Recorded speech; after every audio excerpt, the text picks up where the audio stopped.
I'm rebuilding an almost winless school in college football 26, and I have 10 years to win a national championship, but there's a twist this time. I might be the best recruiter in the country, but I'm not allowed to recruit in this video. That's right, auto-recruiting is stuck on, so while trying to make this almost winless school good again, I can't control what players we're recruiting, just how they develop and perform on the field. Again, I have just 10 years to save UCLA, and we're picking up where the Bruins have most likely left off, losing to Penn State, dropping to 0-5. Now, to be fair, I said most likely left off, because I filmed it before the game. How did Penn State lose that? I have no words. It was supposed to be a winless rebuild. Whatever. Enjoy the rest of the video. For a team in one of the biggest two conferences, to only have 2 players above an 82 overall is a major issue. This roster is atrocious. But at least on college football 26, for these first couple of seasons, Nico Iamaleava is going to be an incredible quarterback for us. It is incredibly important that he doesn't transfer out after this first season, because I'm sitting here scrolling through the board of all the prospects the computer is currently going after. There's not a single quarterback on here. Now, the argument could be made that there's a lot of young quarterbacks on this roster, so they don't need to go after another one, but if you'll have done any rebuilds on this game, you would know that most of the time,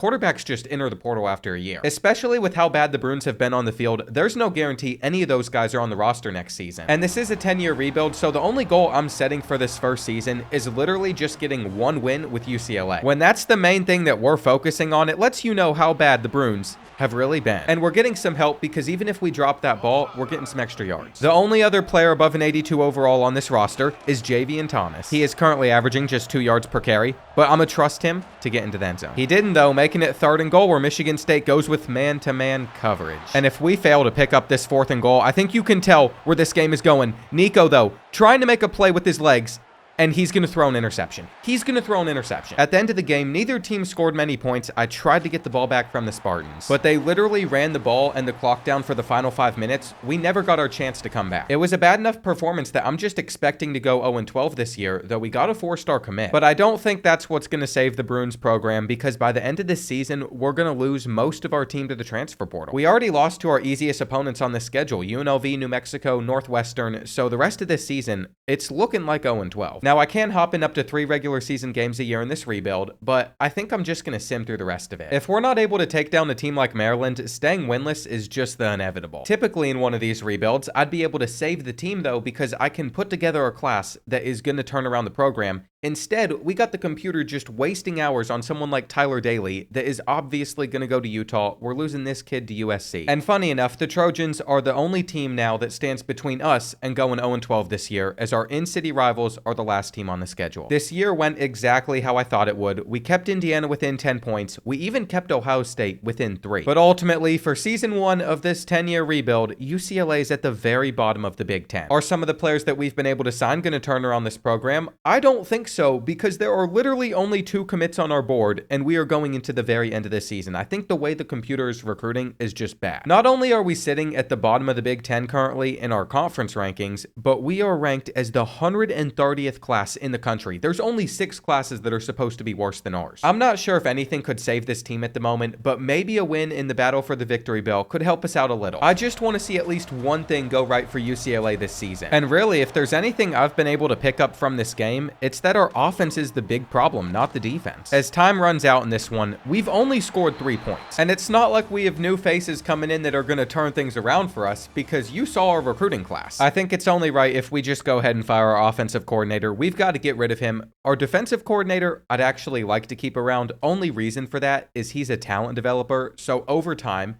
our defense wasn't horrible this year, and I think he's going to help us progress players a little bit quicker. For the Heisman Trophy winner, we got Cade Klubnik with 51 passing touchdowns. And do you know how many Nico threw for this year? Only 15 with 10 interceptions. On the rushing side of things, Javian Thomas should be returning for his senior season, but he averaged 3.7 yards per carry. And fortunately, outside of Titus, I think a lot of these receivers are also going to be returning. It's not like they did anything spectacular. Our defense didn't either. I mean, these are some of the worst defensive stats we've ever looked at. But we need every player that we can get, because we only have 2 commits at the moment, and the 4-star running back doesn't even have impact development. There is a little bit of good news though. I think we can make a good hire for our offensive coordinator, Tony Elliott out of Virginia. He is a big-time strategist. And typically, I'd really like that, but I just realized I don't control recruiting. I forgot. That actually changes everything, because a lot of his benefits are on the recruiting side of things, where I'm not sure if the computer's going to take advantage of having better visit bonuses, though a lower deal breaker threshold for offensive players is super super nice. You know what? Maybe that was a good hire. Penn State won the national championship over Ohio State. The first time they beat Ohio State in like a decade is in the Natty. And both of those teams come from our conference, which just shows how competitive the Big Ten is. Without being able to recruit, I really don't know if I can turn around this team in a 10-year time frame. As you can see, we have a lot of guys entering the transfer portal, the ones that we expected it to. And with only a couple persuasion attempts, we just have to hope that at least one of these guys come back, but that's not going to be the case. We can't get the tight end or an edge. So ultimately, it looks like UCLA is going to be getting worse next season. Not a single player was drafted, but our school grades are still remaining pretty high for the time being. I don't think that we get an average attendance of 55,000, by the way. I think that is a lie. And that's just another thing I want to work on turning around. I want to make sure the Rose Bowl gets full by the end of this rebuild. But look at our recruiting board. I don't know how the computer's going to do it with auto recruiting on, but there's not a single transfer. This is so weird for me to just skip past all the recruiting and trust the computer to do a decent job. We'll see if they signed a good class. And here we go. This is what we have on National Signing Day. I'm seeing 3 stars. Guys that were losing to Washington, including a 4-star quarterback, but at least they put together like 10 or 15 signings. Is that seriously it? I guess if there's any player I want to highlight, it's going to be Titus Beebe. He's a pure possession athlete with star development. He's also from our city, Los Angeles, so I'm hoping he never leaves the Bruins. We had the 116th best class in the country, though. How can we compete in the Big Ten like this? I think if we're going to, every single move I make has to be very calculated. We have to get any benefit out of guys that we can get. So when I see we can move a fullback over to tight end, we're going to get some help there. The biggest issue I've noticed so far, though, is we only have 3 cornerbacks on this team, so I almost have to move this 95 speed free safety over there so we can get a little bit more depth. We also don't have a starting strong safety, so Donovan Pellet is going to go from being a linebacker to starting back there. But the reason I can do that is because we just signed Titus Beebe, the guy with star development I was talking about. He cares about conference prestige. He's never going to leave us, and he's going to make for a good linebacker. Training results is where I'm really going to get my opportunity to shine, though. We get to progress all these players manually, so how we develop is going to really determine if we can ever have any success.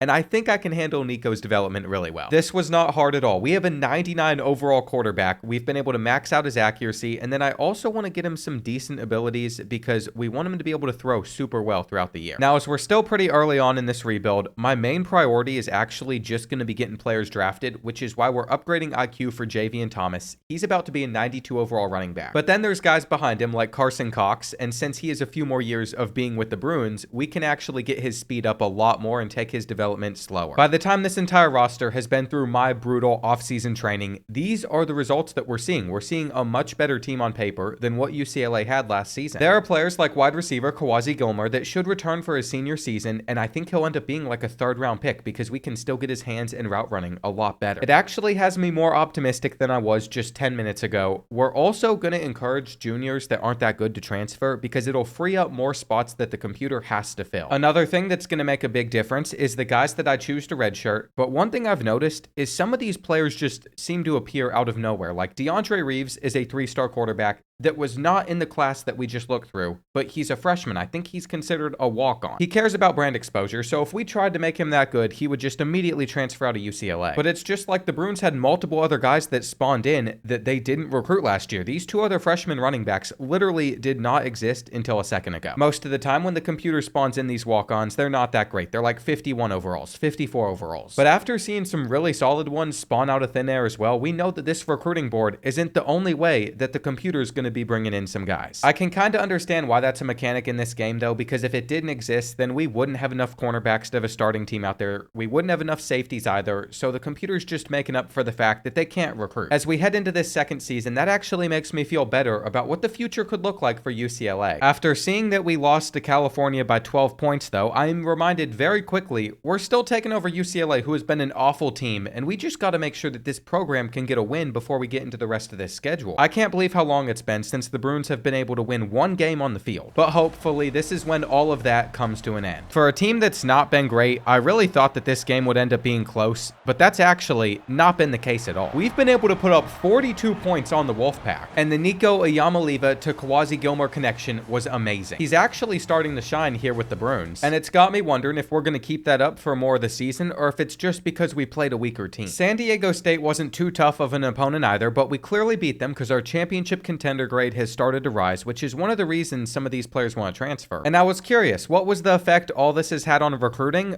I think the computer might be the worst recruiter I've ever seen. I see them putting 25 hours into players, 45 hours. They never put the full 50. And they always like to do friends and family plus football influencer, which means we're never going to beat out Ohio State. I'd wish they'd just take these hours off of these guys that we're clearly not getting. It just doesn't realize that UCLA has been awful. We're not going to sign 4 stars until we start to have a lot of good results on the field. Minnesota feels like another winnable game though, so I figured we might as well hop into this. What it's turned into is a humbling experience for the UCLA offense. Here in the third quarter, Nico has still put up 0 points. We're literally settling for 3. And I just find it crazy. The 99 overall quarterback can't seem to have any success. They almost blocked that kick. They didn't though, and we have been driving down the field again. Due to how much fun I had with it in another video, we're actually using Penn State's playbook right now. It's just not been going as well at UCLA. Without getting the first down there, I think we're going to settle for another field goal. But as long as that goes in, we're good. You had the mascot spinning his head and a player hitting our kicker. So we're accepting this penalty 100% at the time. That was an issue where that would happen way too often in the last game, and I feel like EA fixed it. But after fixing it, they have somehow managed to break it again in the future. I am just as confused as you at how something like that's possible, but I'm more confused at why I'm so terrible at this game. There was no reason to throw the bubble. No reason at all.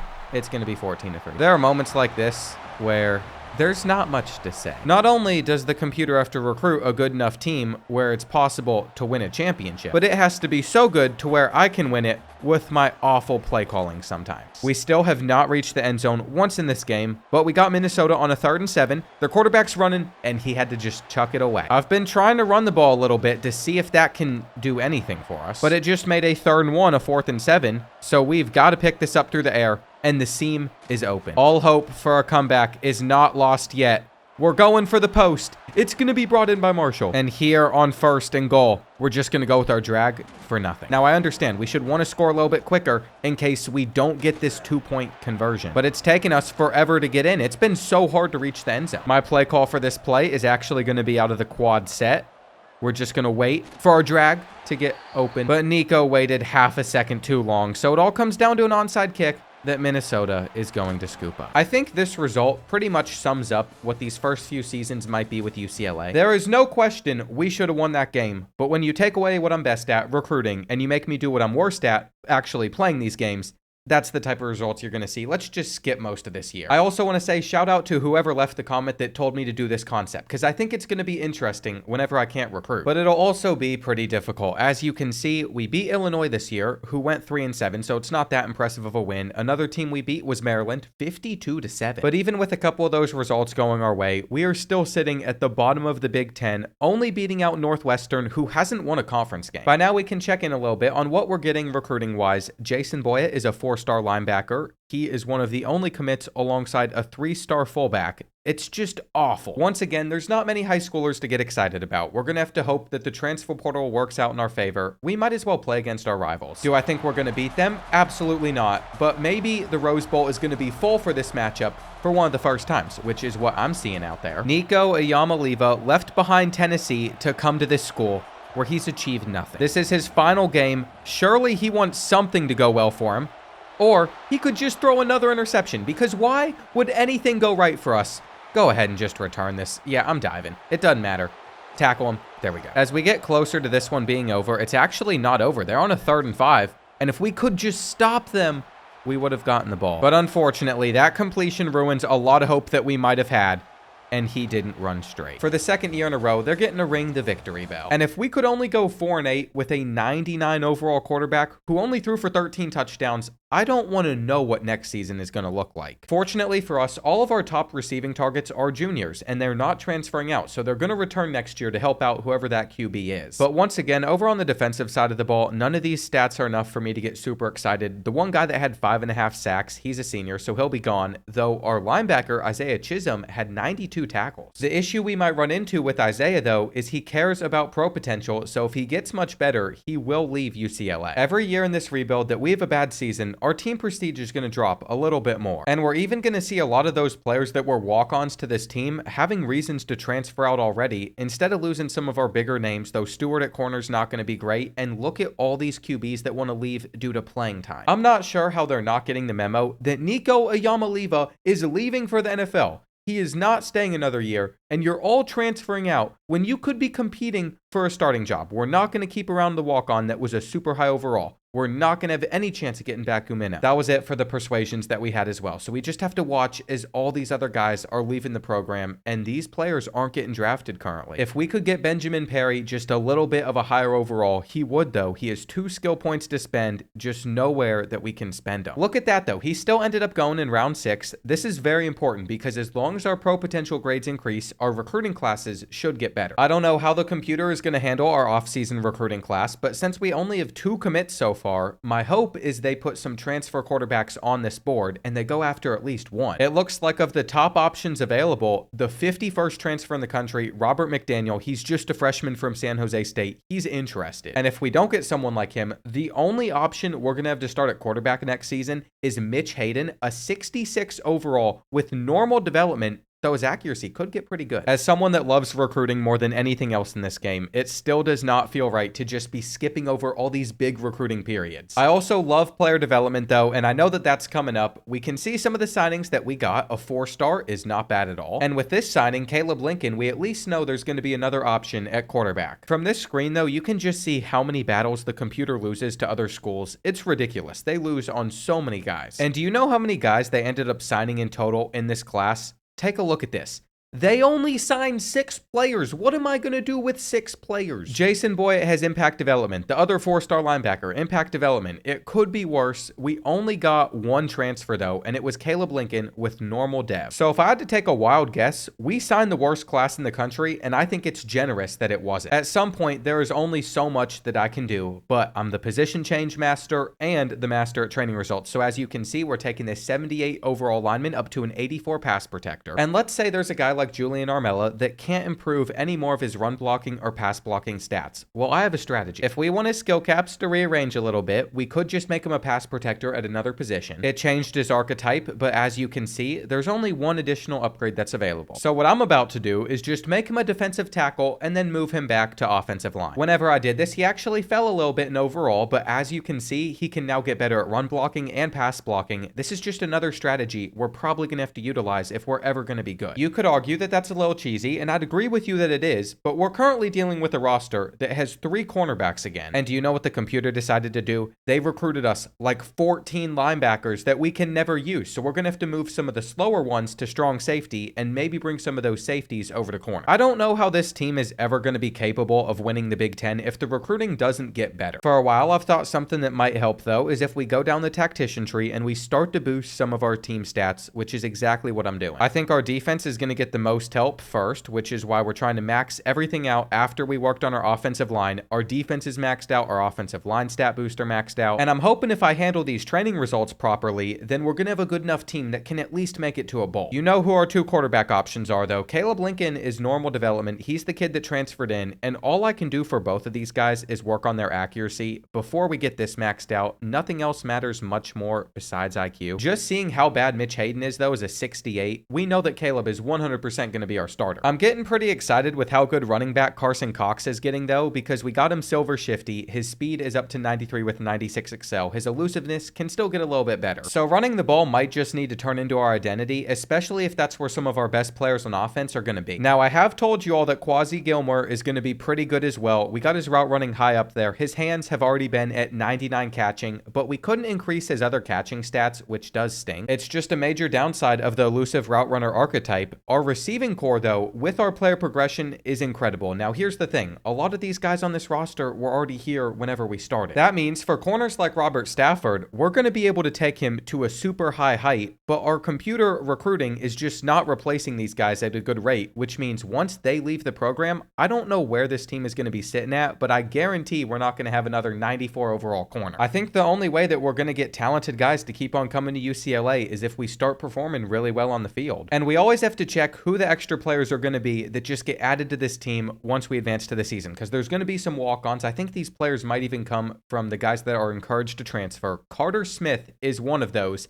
he can get really good, though he's a sophomore instead of a freshman. I should also note I had to switch away from the Penn State playbook. I don't think it was working out well for us in sim. And for our first game of the season, if we can't take down Trenton State, there's a problem. With running back Carson Cox winning player of the week, though, I'm pretty confident that we won. I just wasn't expecting 65-0. Now we're going to face Cal, a former conference opponent back when these teams were in the Pac-12. The Golden Bears being in the ACC makes no sense at all, but we're going to hopefully destroy them as they come to the Rose Bowl. If we just open this season strong, our recruiting class should be pretty good from the start. But we have a young quarterback that's out there on the field, and Lincoln's been dealing with a lot of wear and tear damage. His throw power's been down because of it, but he completed that pass. It's just our defense keeps on giving up points, which has put us in this position. 4.5 minutes left, down by 3, but we have a lot of great receivers. And that might have looked like it was going to turn into an interception, but it's pass interference. That means all we have to do is punch this in from the 2-yard line with Cox. And he was coming so hard at them that they just couldn't handle it. I have some bad news, though. You're going to see that Cal is driven down the field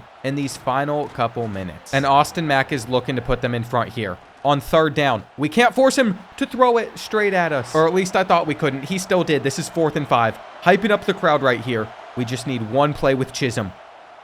It's going to be thrown straight to Stafford. Stafford gets it. Our corner is going to be able to end the game, and UCLA is so back. I think he might end up being a first-round draft pick too, which is going to really help out this program. It feels good to have some success, especially since it looked like everything was just going to go straight downhill for us. And just out of curiosity, after winning our first 2 games, I wanted to see what our recruiting class was looking like. Our battles aren't going as poorly for us as they were in previous seasons, though it is really annoying that they're only putting like 30 hours on a player every week instead of 50. If we want to keep this winning up, though, we're going to have to take down Iowa on the road. I might hop into this as well. I just think the longer that we can stay undefeated at the beginning of this recruiting process, the better our class is going to turn out. We did bring out the white helmets and white pants for this game, though, and I gotta say, they look pretty cool. Cool does not get you wins, though, where we are currently trailing by 7 points. And Caleb Lincoln's not been handling this road environment very well. He's thrown 2 interceptions. He has no touchdown. And we're just going to try and run it in due to that. Here on 3rd and 3, we could get Iowa off of the field, which would be a major deal. They had all the time in the world back there, though, and I think we sent 4 players. So we are not in the position I was hoping we'd be in, as we've left him open. What's sad is how good this team is versus teams that we're most likely going to have in the future. And we're still struggling like this. On 4th and 6, we're going to put the ball in the hands of our best player. Carson Cox gets the first. If Nico could have just stayed around for one more season, I think that would really change how this year's going. But I upgraded him a little bit too fast, and that's my fault on the training results side of things. 3rd and 10. Our tight end, wide open. We're just going to find Senior, the Peterson. How dyslexic am I? I think I just flipped around the words Senior and Peterson. We're waiting for the playmaker, though. And we did not have the time to do that. 3rd and 17. Scrambling's going to make it a 4th and manageable. But we're not in an ideal position. The hot routes that I want out there on the field aren't working. So we are blessed that they just left Flores Jr. open, though our offensive line's collapsing. Caleb Lincoln is really not the quarterback that you want in this position for closing out a game like this. But even though we got 3 receivers that could potentially be drafted, they're not helping either. That's now back-to-back plays that should have moved the chains. It's 4th and 10. We're going to take a sack here, unless they pick up the block. You know, starting 3-0 with UCLA would have been really good, but it's also something that's not going to be easy for us to achieve after the past 2 years. But when I saw that Purdue was the next team up on our schedule, I instantly feel a lot better. Maybe I was a little bit too confident, though. The Boilermakers just beat us 38-35. I don't think I want to see how the rest of this season works out. When it comes to recruiting, we went from literally being in 1st and 2nd place for like all these players to falling to 4th and only being in 1st place on 1 or 2 4-stars still. For all I know, we might lose to Northwestern as well. Just take me to the end of the season where we're going to be playing USC. This season, this game is going to be the difference maker between whether or not we make it to a bowl game, because as you can see, we're sitting at 5 and 6. There's a lot of guys that want to transfer. And I thought we might win a couple more matchups than we did. We beat Northwestern, Hawaii, and Wisconsin, but we couldn't even take down Rutgers, who is currently 2-9. The Big Ten currently controls 3 of the top 5 spots in the country. USC is number 17, and we are all the way down here with Illinois and Rutgers, who just beat us. But at least we have signed more players than we have ever signed before at this point in the season in recruiting, a couple linemen and a wide receiver. Now, is that much to get excited about? I don't think so. But I kept scrolling and I found another 3-star receiver, Rico Goldwire. We only scouted him for 40% though before deciding to get him. That's something I've noticed. Most of the time the computer only scouts a little bit, which doesn't tell you much besides a couple stats. They even got to 80% on this receiver and then decided, you know what, we want 77 speed. He's a JUCO. Oh, this is such an awful prospect. You know, my player development skills are going to be a lot better than what most teams are going to get, but I can't save awful recruitment. I don't know how we're going to win a championship. I don't even know if we're ever going to beat USC, because once we lose all of our star receivers this year, I'm not sure what's left of this offense and roster. We made sure to let the team know, though, how important this game was. And it's funny how guys play in a rivalry. We've not had a great season, but they have come out extremely well here. And we're just going to hand it off to Carson Cox on 3rd and goal. He gets in. We're up by 10 points. But when we got in, there was still 4 minutes left. And we got to stop the Trojans. They've already been able to get into field goal range, but anything past that, they're struggling with. It is now 3rd and 16, where I think I know where they're going to want to send it. They throw up a 50-50 ball, and all we had to do was knock it away. Now, here's the thing. The Trojans still have 2 timeouts. If they hit this kick, they're within a possession. But I think we're going to be all right because Carson Cox is a really good running back. If there was ever a time for him to shine, it would need to be now. But after that play, I think we're going to be giving it back to USC. We are on a 3rd and 17 now after they stopped another run on 2nd down. And that went the exact way that the Trojans needed it to, but they're not going to have that much time. A minute on the clock to drive all the way down the field with no timeouts is not much, especially when we make tackles like that one that keep the clock running. I think it makes sense for us to just sit back in cover 3, let them take these shorter throws, and watch as they waste half of the remaining time that they have in this game, which is valuable. By the time that they get off this 3rd and 4, there really isn't that much time remaining. They're throwing it straight up to us that we swat down. And I still can't believe that we're playing someone at cornerback that was a strong safety. His coverage stats aren't the best, but it worked out there. No way. No way. What is the point in going for a swat if they're not going to swat the ball? This is going to be the final play of the game. They don't get it off, and we just got bailed out, but who cares? We're ringing the victory bell. UCLA is in a bowl game. When it comes to comparing us to most of the other schools in the Big Ten, we might still be near the bottom, but a lot of those other programs don't have the luxury of playing in such a prestigious event. But as I advanced to bowl season, all of my excitement about playing in a bowl just completely went out the window. Teams like 6-6 Toledo got placed in a bowl matchup, but guess what? We did it. Now we have to sit here and just look at our 5 3-star prospects that we have signed. We haven't signed a single 4-star this year. Impact development's okay, but we got normal dev on both of those linemen. And like I said, I don't know how next season could go better for us when our top 4 receiving targets are all leaving the program. I can't even get that excited about Caleb Lincoln. He completed 56% of his passes, 19 touchdowns, 9 interceptions. I guess it could have been worse. Carson Cox rushed for 17 touchdowns, 820 yards. But I really do think our offense is going to take a major step back, at least on the defensive side of things. All of our tackling leaders are going to be returning for another season. We're going to get Ashton Sanders back for another year as well. That's exciting. Robert Stafford had 10 interceptions, and he was easily good enough to be a part of one of these playoff rosters, but he decided to stay loyal to UCLA. You know who's not going to be staying loyal to UCLA, though? One of our best offensive linemen. He's just decided it's time to leave the program. We have to try and convince players to return, like a cornerback that we are going to need. We can't do that, though. One more persuasion left. I guess we really need offensive line. He doesn't want us. That is a 63 overall, saying he doesn't want to play for the Bruins. Look at all of these guys, though, that could be drafted. I like it. I've even noticed if they have a couple extra skill points, we're going to spend them to get that overall up a little bit higher. And when we do that, we're going to put 7 players onto the NFL. I didn't realize that we could have an 85 overall drafted, but Jalen Woods was taken in the 6th round. Just seeing how many other players that we're currently sitting in first place for, I actually think this class might shape up to be the biggest one that the computer signed so far. And I'm sure this will change once we get to training results, but I feel like the number of players that want to transfer away from our program is going down every season. There are some signings like 4-star quarterback Austin Carlisle that I would have loved to land that we didn't end up getting, but I am seeing more 3-stars than ever before. We actually had a decent amount of success. And Tyrell Dragos is that quarterback that we were looking for. He's a 3-star athlete with impact development. If you compare our recruiting class to the rest of the Big Ten still, it's very disappointing. It's down here at number 75 in the country. There wasn't a single 4-star this season, but it's number 75 in the country, which is better than being at like 130. Ultimately, though, another thing that is making this rebuild really challenging is I can't decide what the deal breaker is of the players that are being recruited, so they want to transfer out a lot sooner than before.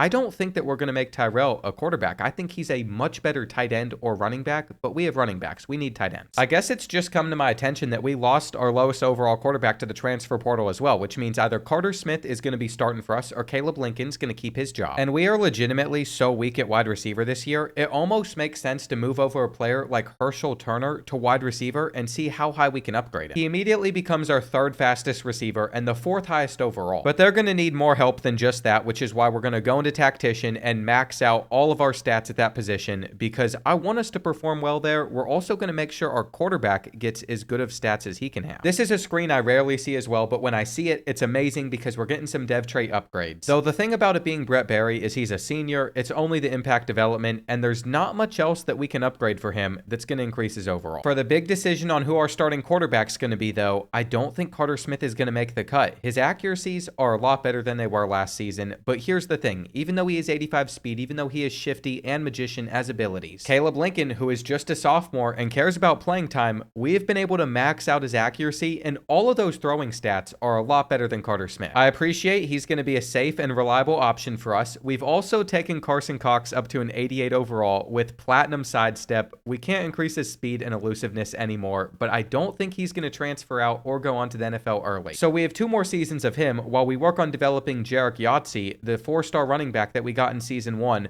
who only has 83 speed, 84 now. After upgrading all of our receivers, I think it's safe to say our receiving core is looking awful for the future, and Mikey Matthews might be the last player at this position that gets above a 90. As I go through and do these training results, I find some really interesting players, especially on the defensive side of the ball, like freshman defensive tackle Nick Mixon. What you'll see is he has 97 power moves as a freshman. His run stopping and IQ can still go up a bunch. And there's actually quite a few guys on this team that are somewhat like that, where in the future, they should be really good. But currently, if we just look at this roster, I can't tell if it's better than the one that we had last year or not. It's hard to say, but I think we're going to use encouraged transfers to get rid of like 20 players on this team, so the computer is forced to sign better guys. And doing that also allowed me to get rid of a couple of players that we're probably going to transfer anyway, but there is still 9 guys that want to as we go into this season. Our team overall hasn't really changed. It's currently a 78. I'm still redshirting players that I think we might want to utilize in the future. And I still can't get over how many players just appear out of thin air to help support this roster that the computer doesn't recruit. Like, I'm not even sure if following all of this matters season to season, because yes, there's a 5-star quarterback on here. We're not going to get him anyway. But my point is, even if we sign like 10 players in a class, another 20 are going to appear out of nowhere. I sure hope that they end up being successful recruiting a lot of these 4-stars. We just haven't seen that happen before. And it's like every season, California, one of our rivals in state, is on our schedule. This year, we're just going to skip over it though. We ended up winning 24-16, and we're about to play Hawaii and Louisiana. So I think those are another 2 games that we could win and start this season undefeated at 3-0. If that all works out the way that it should, we're going to hop into that game against Washington, hopefully be able to begin 4-0.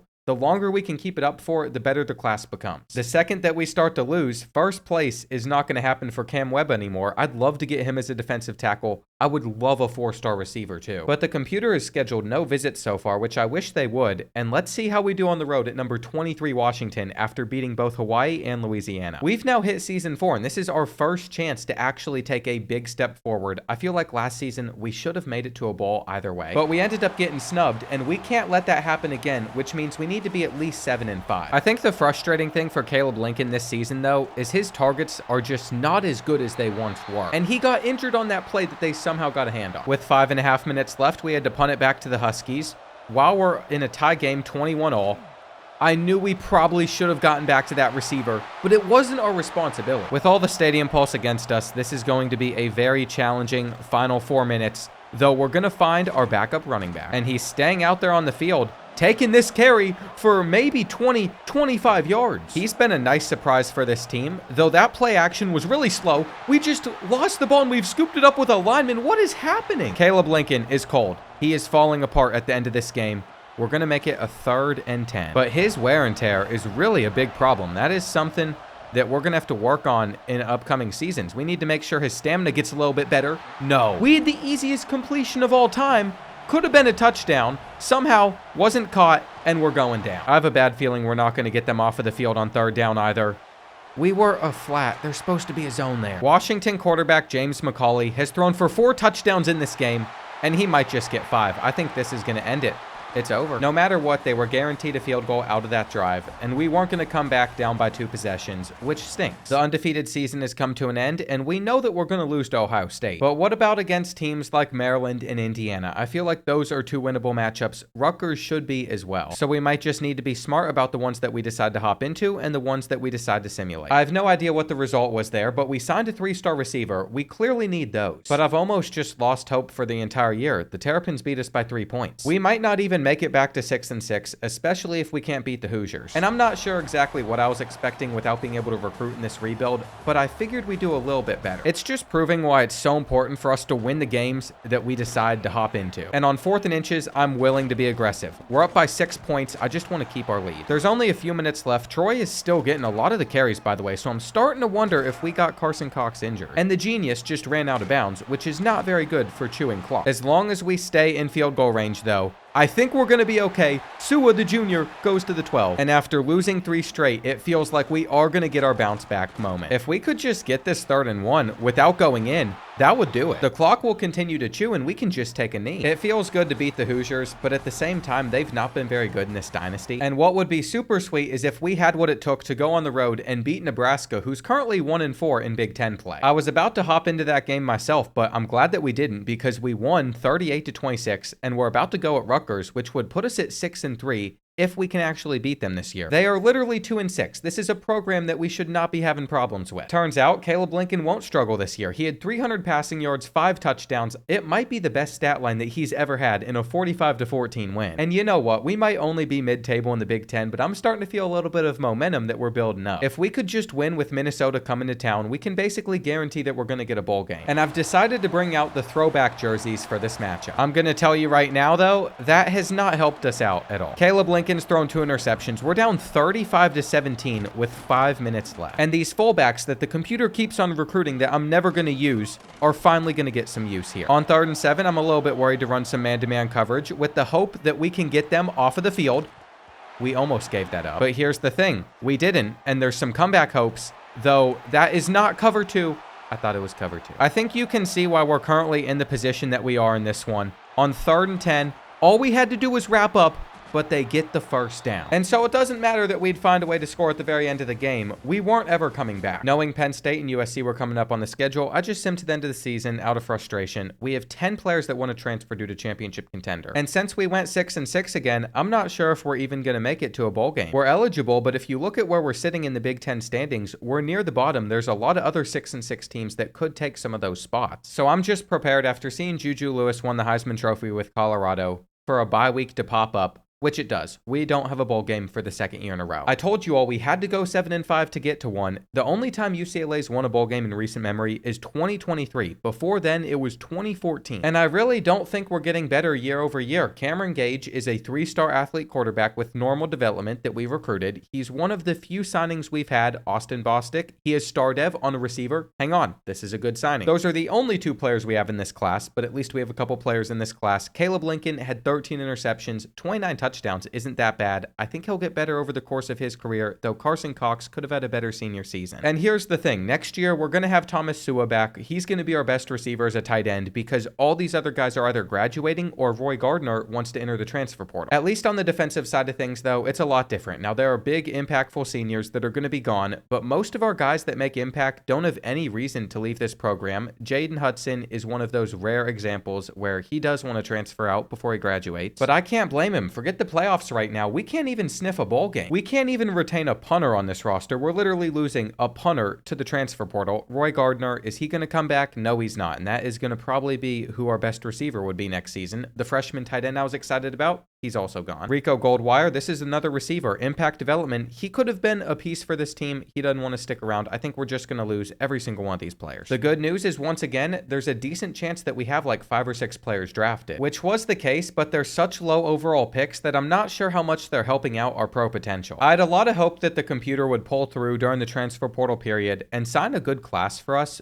but they didn't sign anybody. They literally did not sign a single player. That is right. We have 2 players in this recruiting class. Our school grades aren't even that bad either. I think it might literally be impossible for us to rebuild a program with auto recruiter on. I'm in one of the toughest conferences in the country, signing the worst recruiting class in the country. Like, how am I supposed to compete? Wait, turns out it's only off-season week 3 or 4, maybe. I'm just getting upset a little bit too early. I thought that was signing day. And you know what? I see a couple more signings here on National Signing Day. Let's see. Austin Bostic is still that star dev. I remember him. We have a 4-star running back with impact development. I like that for sure. A 2-star left guard, a 2-star right guard, another receiver, but just not that many players. We even got a 3-star punter at the bottom, but it's the 115th best class in the country. It's the worst in the Big Ten for like the 4th year in a row. And I just don't see how I'm going to make this roster better than the one that we had last season. I'm going to have to get real creative with some of these position changes and training results. We literally only have 1 quarterback at the moment, so even if I wanted to increase some of Caleb Lincoln's accuracies, I can't move him to another position and then move him back to hope that it changes skill cap. But there are a lot of guys on this team that when I change them back to the position they're at, their archetype's going to switch up. Tight end Dylan Sims is one of those. Instead of being a blocker, he's going to become a physical route runner, which is an 88 overall. And see how we can turn a 69 agile lineman into a 75 overall pass protector? That's a big difference. I'm actually not looking forward to training results this year because I know I'm going to sit here for like an hour trying to maximize everyone's overall. With Cameron Gage, I feel like we have no choice but to make the athlete a quarterback, so we have another option there. He cares about proximity to home, which we need someone that does. Caleb Lincoln, we're literally just going to upgrade his IQ and hope that if his overall goes up and his awareness is higher, that he starts to perform a little bit better whenever we have to simulate. I've done a really bad job at maximizing certain players' overalls though, like Carson Cox. If I moved him around, maybe we could get elusiveness and quickness a little bit higher.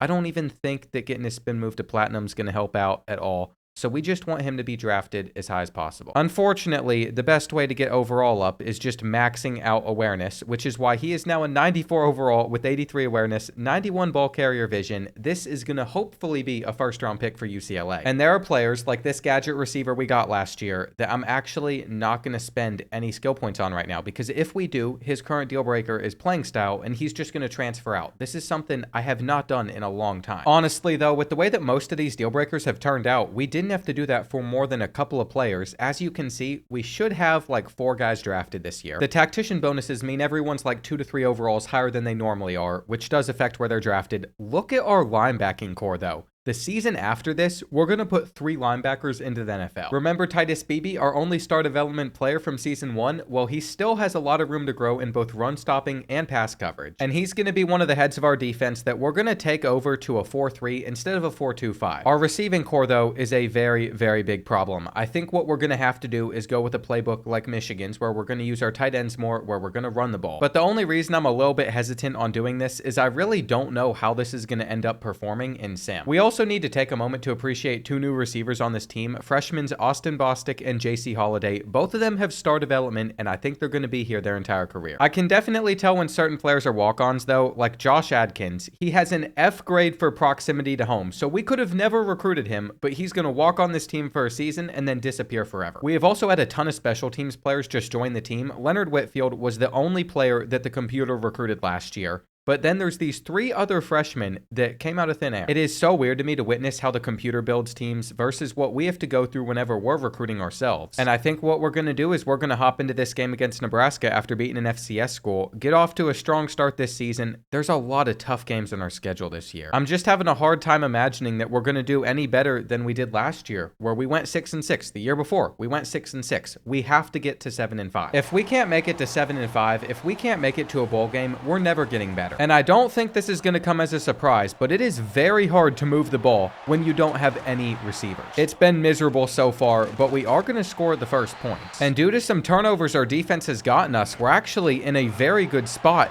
here in the 3rd quarter. Carson Cox is getting so many carries, but they're leaving us wide open over there. And how did they get over? It won't matter. It won't matter. We're actually going to make him a tight end next season. We've been building to move him over as a senior. And it's just incredible. Nebraska has only been able to score 7 points against us. Our defense really won us that game. They set up multiple drives that we were able to score off of. But receivers are really a big deal, and I know that we won't have a couple good ones until next year. Looks like against the Golden Bears, they could only score 14 points. So this is a very solid start to the year. We, of course, got to lose to Ohio State before we can play Washington and Houston. I'm realistic. I know that we're not going to go go into Columbus and win this game. But here's what I like to see. The fact that we had some heart and we didn't get blown out. We only lost by 5 points. I do think as a senior, we need to see Caleb Lincoln take another step forward, which isn't really possible with how his skill caps are set up. But if we could potentially change his archetype, maybe we can continue to progress him. We're going to play against Washington, who's an 86. This is a massive game for UCLA. And so far, our defense has come to play, but our offense has not. We just got held to 3, where we're going to tie things up at 6. But we really aren't putting up many points on the board unless we're going over to Cox. My biggest fear about Carson Cox is his wear and tear is going to catch up to him. He's already showing signs of slowing down the rest of this season. Though, can we make this throw? We can't. It is looking like another drive where we're going to be held to a field goal, especially since we make such weird animations to the ball. And as we enter the final 4 minutes, we're currently down by 7, but maybe this will be the drive that we figure out how to finish off. Catch the ball. It's so frustrating that we just can't seem to score in the red zone. We're going to have to go for a QB sneak on 4th and goal, and we're in. Only problem is the Huskies scored within a minute. It literally only took them a minute to get more points. I don't even think running 4 verticals is a viable option at this point in the game. Nobody is going to get open, and they know that. Come on, catch this. Well, it all comes down to a 4th and 16. We have the seam.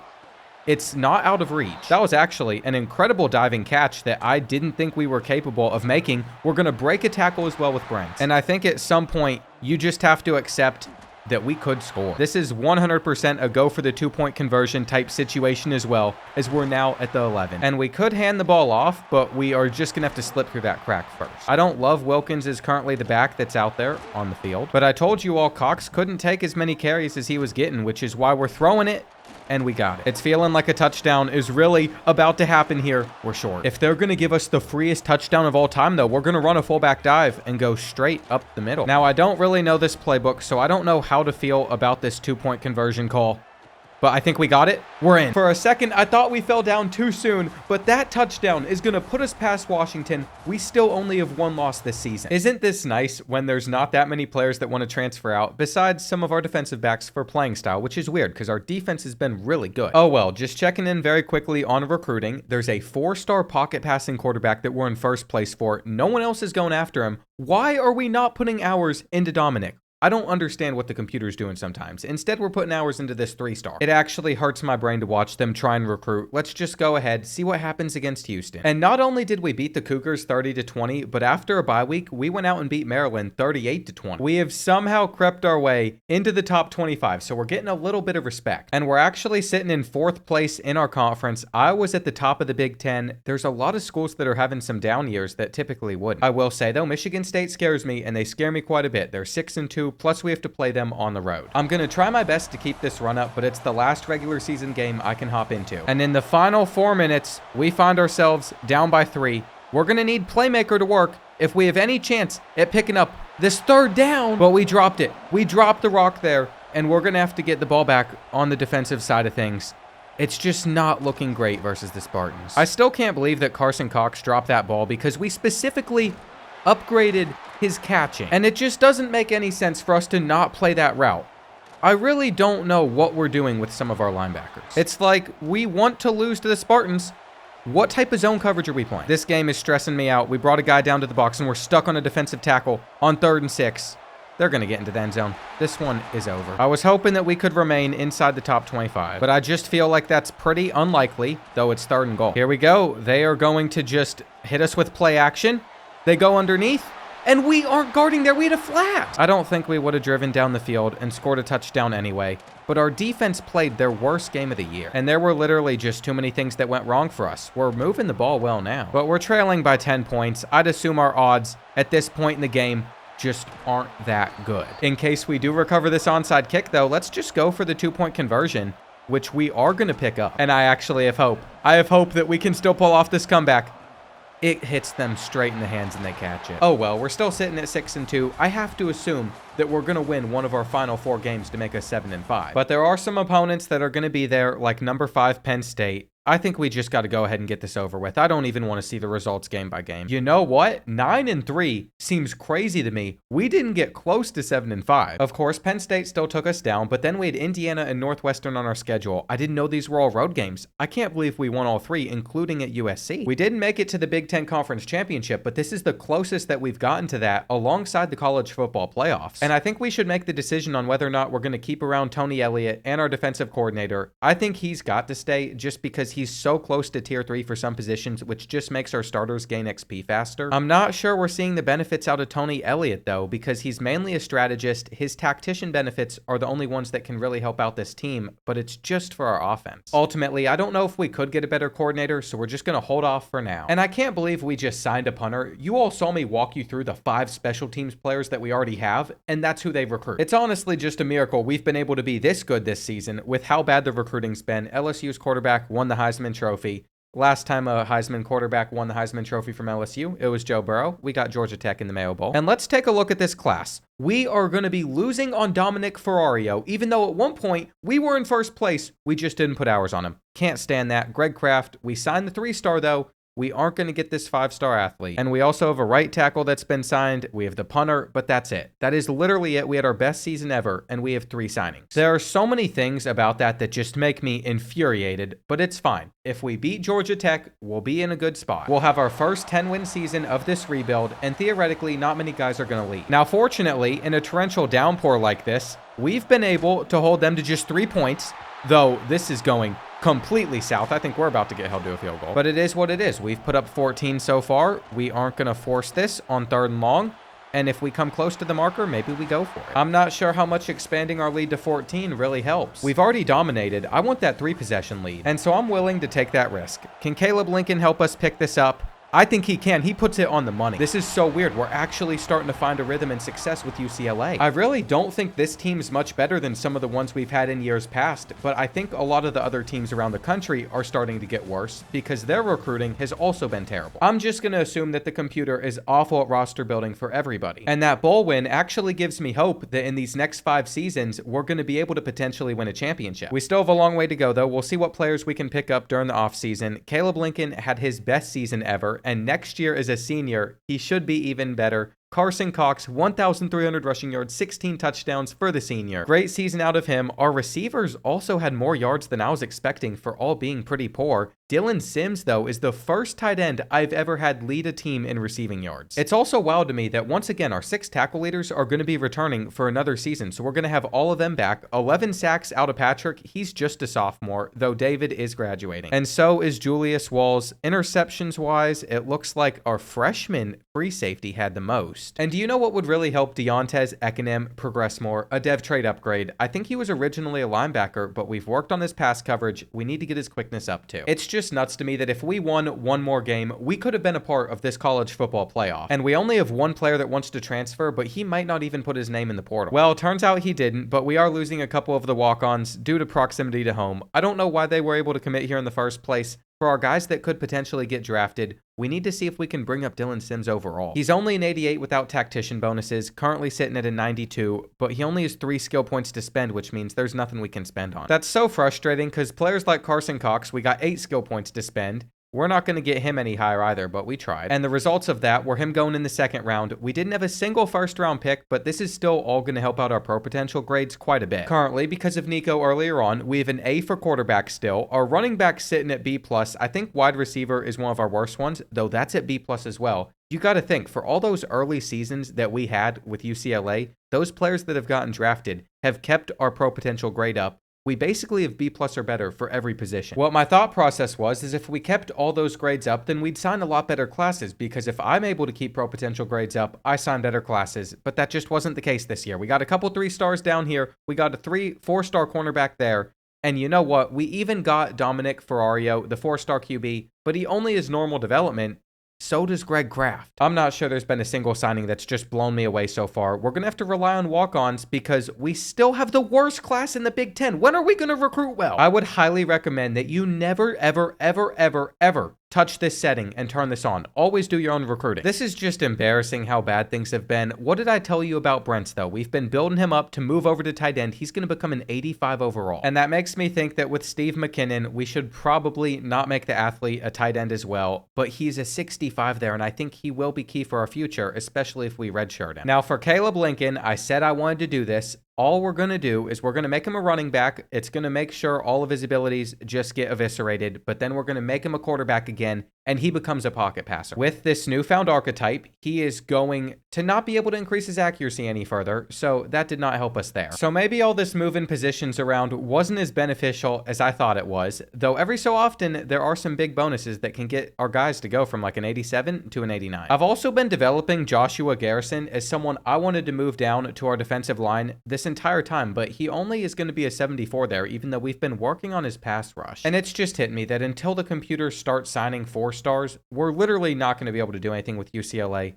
You can see that we have maxed out man coverage for John Averill. We're going to try to change his position and then move him back over there. Every so often that has worked for some gains, and it's going to unlock 2-man coverage slots, which is great, but most of the time this is not how it happens. One thing I just realized is super beneficial though about not spending skill points whenever they're there originally is now we have 38 that we can spend with Drew Cook. And here's what we're going to do. We're going to max out his man coverage as high as this can go. Then I moved him back to free safety. Now we're going to make him a corner again and see if he becomes a bump and run, which he does. For these guys, the only thing that really impacts their overall is their man-to-man coverage, so we might be able to get him drafted. And with 78 coach points to spend, I haven't touched our coach tree in quite a while. I was going to wait for Scheme Guru, where we have to win 8 top 25 games to unlock it. I think that's just going to take too long, so we're going to unlock Motivator right now. And then inside of Motivator, stuff like receiver, we want those to progress faster. We also want our defensive backs to progress quicker. We'll get our offensive line there eventually. I'm just trying to think of ways that we can continue to take this team to new heights, and I'm excited to see what we can do with our linebacking core. These guys are the entire reason that we switched our defense over to a 4-3, and at the top we have a 91 overall, a 93 overall, and a 90 overall starting. We're also going to get one final season of Caleb Lincoln. I still wish his accuracy could go a little bit higher, but with his awareness going up, I think he'll continue to perform pretty well in sim. And it even hit me that we could start to unlock some abilities for him, which would have definitely been useful, though I ignored it originally. Cameron Gage is another quarterback option we're going to have in the future that I don't even want to exist. I honestly might just decide to cut him because of how terrible his skill caps are. And I really wish that Jarek Yahtzee wasn't going to be our best running back option. With only 86 speed, we could spend all his skill points upgrading his quickness, or we could start to work on some of those jukes. You know what? I value speed more than anything else. For the 2 receivers I was most excited about, we redshirted them, so they're going to be around for a while, though JC Holiday's quickness can't get much faster. I was hoping it would.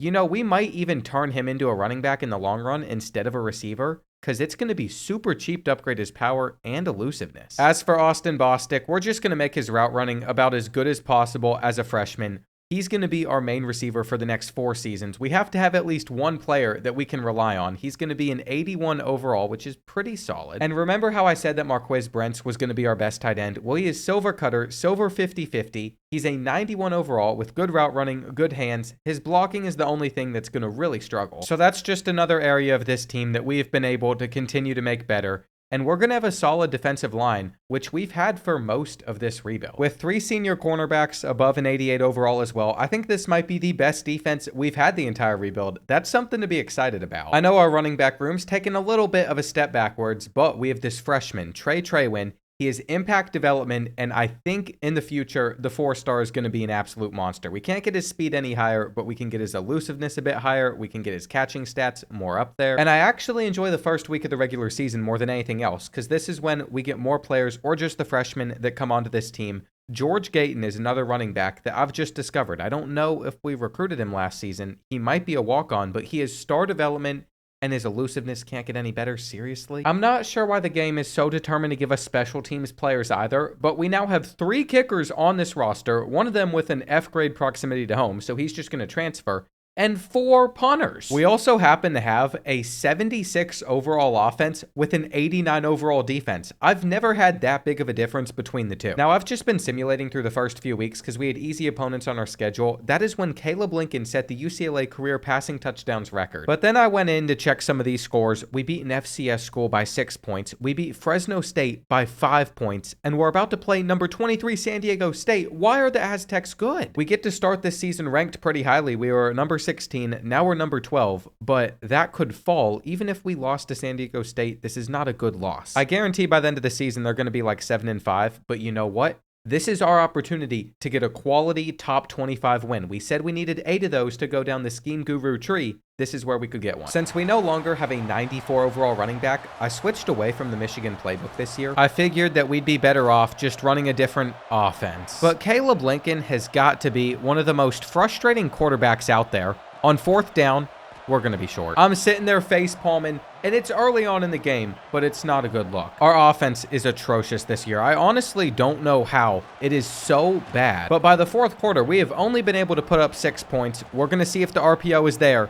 Catch the ball. We can't make 5-yard throws. We're kicking field goals. And our defense can only keep us in this game for so long. On a 3rd and goal, San Diego State's going to try and scramble in, but they're short. So they're about to kick a field goal that they're going to shank. 3.5 minutes left in this game. We don't need much to win. You know who's only rushed for like 53 yards on 20 carries though? Jarek Yahtzee, and we need those blocks. I think Bostic might just beat that press over there, which is why I'm looking in that direction. There was a little bit of PI, but we're still coming down with it. And I just can't believe how close a game has been against San Diego State. I'm not trying to discredit how good they could be this season. I mean, they're ranked inside the top 25. But I just have higher expectations for us. The halfback screen is going to allow us to pick up a 1st down too, and that is all that it's going to take to end this game. I don't think we're going to get back to 10 wins this season though, even if Jarek Yahtzee had 80 yards. That was on 23 carries, and maybe we shouldn't have upgraded his speed. I thought it was going to be the smart move. He is 99 acceleration as well, which you could feel, but his elusiveness needed to be higher. We're not fighting for extra yards or juking out guys the way that we need to. I think it's pretty acceptable to know that we're going to lose to Oregon. I could hop into it as the number 6 team in the country, but I truthfully do not believe that we should be ranked this high. I'm expecting us to lose like 4 or 5 games this year. It would be foolish though for us to have our first college game day of the video and just to act like it wasn't happening. So here we are hopping into the game where we get to host Oregon and probably are going to get our backs blown out. If we somehow won this though, that'd give me an entirely different expectation for this season. We have gone for it on a 4th and 4, and I think not getting that is going to really come back to bite us. We have somehow kept this game within 7 points, and we're trying to score. A touchdown is the only thing that's acceptable out of this drive. I don't want a field goal. And are we getting the 1st? No, we are just inches away. We have to go for the QB sneak. If our line can just hold up some decent blocks, we'd be in. I can't say that they've played a great game though, which is why we spread out Oregon. As time winds down though, look at the position that we're in. We just had a holding call against the Ducks, which is why they're on a 2nd and 21. Deontay Avery, their quarterback, has also thrown 3 interceptions. It's been a historically bad game for him. Are we able to pick it? We drop it. They're coming out and kicking a 58-yarder as well. Can they please just miss this? They don't. Okay, we have 90 seconds at the very least to tie things up. We're going to take off for a 10-yard gain. It's not often that Caleb Lincoln's running the football, and we just fumbled it. It's going to be like a 2nd and 30. I feel like the pure panic of hurrying up and then getting off this next snap is not going to work out well for us. No, I threw it straight to the defense, and I couldn't tell you who we were trying to hit there either. The second we were back there in the pocket fumbling the ball, that's when we lost this game. They break a tackle, and we really had our chance. I don't think there's going to be another situation where a guy like him throws 3 interceptions.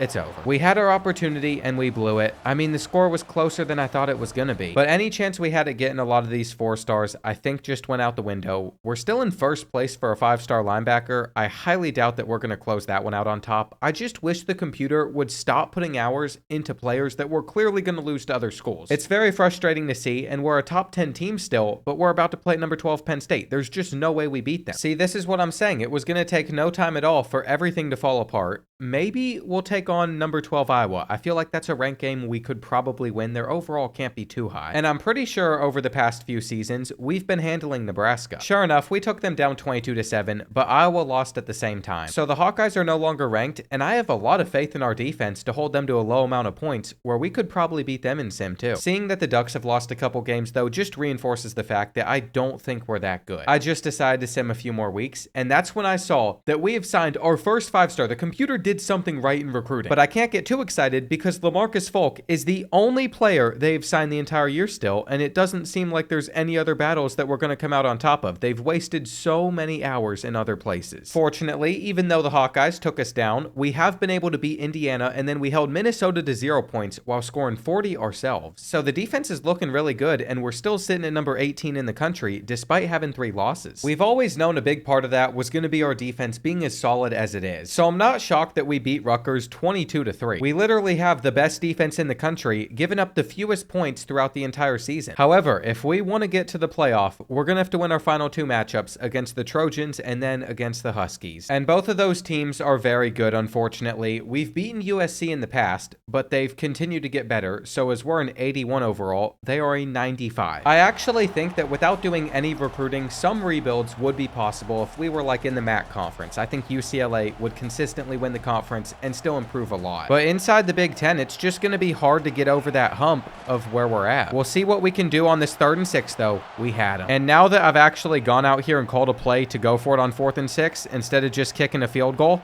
it seemed like a bad decision, but it wasn't. To even be in this game as we go into the 4th quarter, we've needed every point that we've been able to get, and we just broke off the biggest run we've had in this rebuild with Yahtzee, the senior, one of the first recruits we ever had. I wasn't sure if he'd ever be a high enough overall to be a great starter for us, and to be fair, he's only like an 83, but we're so back. They've let us stick around for long enough, and now we have a real opportunity to beat the number 4 team in the country. Look at that 99 acceleration. It is actually so much fun to play with him. But we know that after this season, he's gonna be gone. On 3rd and 7, we're just gonna look underneath, make it 4th and 1. And then on 4th down, I think this is our best way to attack their zone coverage. We're gonna have our hitch route and have enough. You might notice we're taking a lot of clock with us. I don't want USC to get the ball back in this game. Though we could fumble on this play, I just saw it and I really wanted to run it straight up the middle. I'd assume that the timeouts are about to start coming out for the Trojans. We hold our block for long enough there, though, to make it 3rd and 3. And this looks like it's going to be zone coverage again, which is exactly what we want.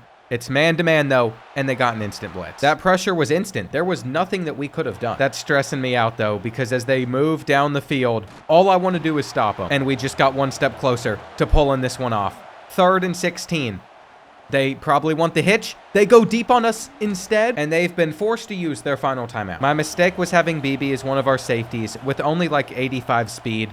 Throw it at us. Throw it at us. Come on. We got it. We got it. We're going to beat the Trojans. This is what we needed so badly. Go ahead. Start ringing that victory bell. We are the best team in Los Angeles, and we're so close to the playoffs. I thought that win would shoot us up a little bit higher than it did. We're still sitting at number 13, but USC is ranked above us because we have 3 losses. I'm not sure we're going to get in. I guess none of that really matters, though, if we can't beat Washington, who's a 91 overall on the road. I'd already hopped into 3 regular season games, so I had to sim it, but I can see that we're 9-3. And that multiple players still want to leave due to playing style. That bugs me. I know our offense hasn't been that good, but we're going to be headed to the playoff with a 21-16 win. Now, we can't be a part of the Big Ten championship since all 3 of our losses came during conference play. But I don't care about that. Things are starting to work out in our favor, except we have to play the Trojans again. We also have to head to their stadium this time. I genuinely don't think we could have gotten a worse draw than that. If we somehow get past them, we have number 1 Ohio State up next. They score 34 points per game to our 21. And it already took a miracle for us to beat them the first time. That 4th quarter was so special. I don't know how we're supposed to replicate that. We only complete 32% of our 3rd downs as well. Caleb Lincoln does not care about any of that, though.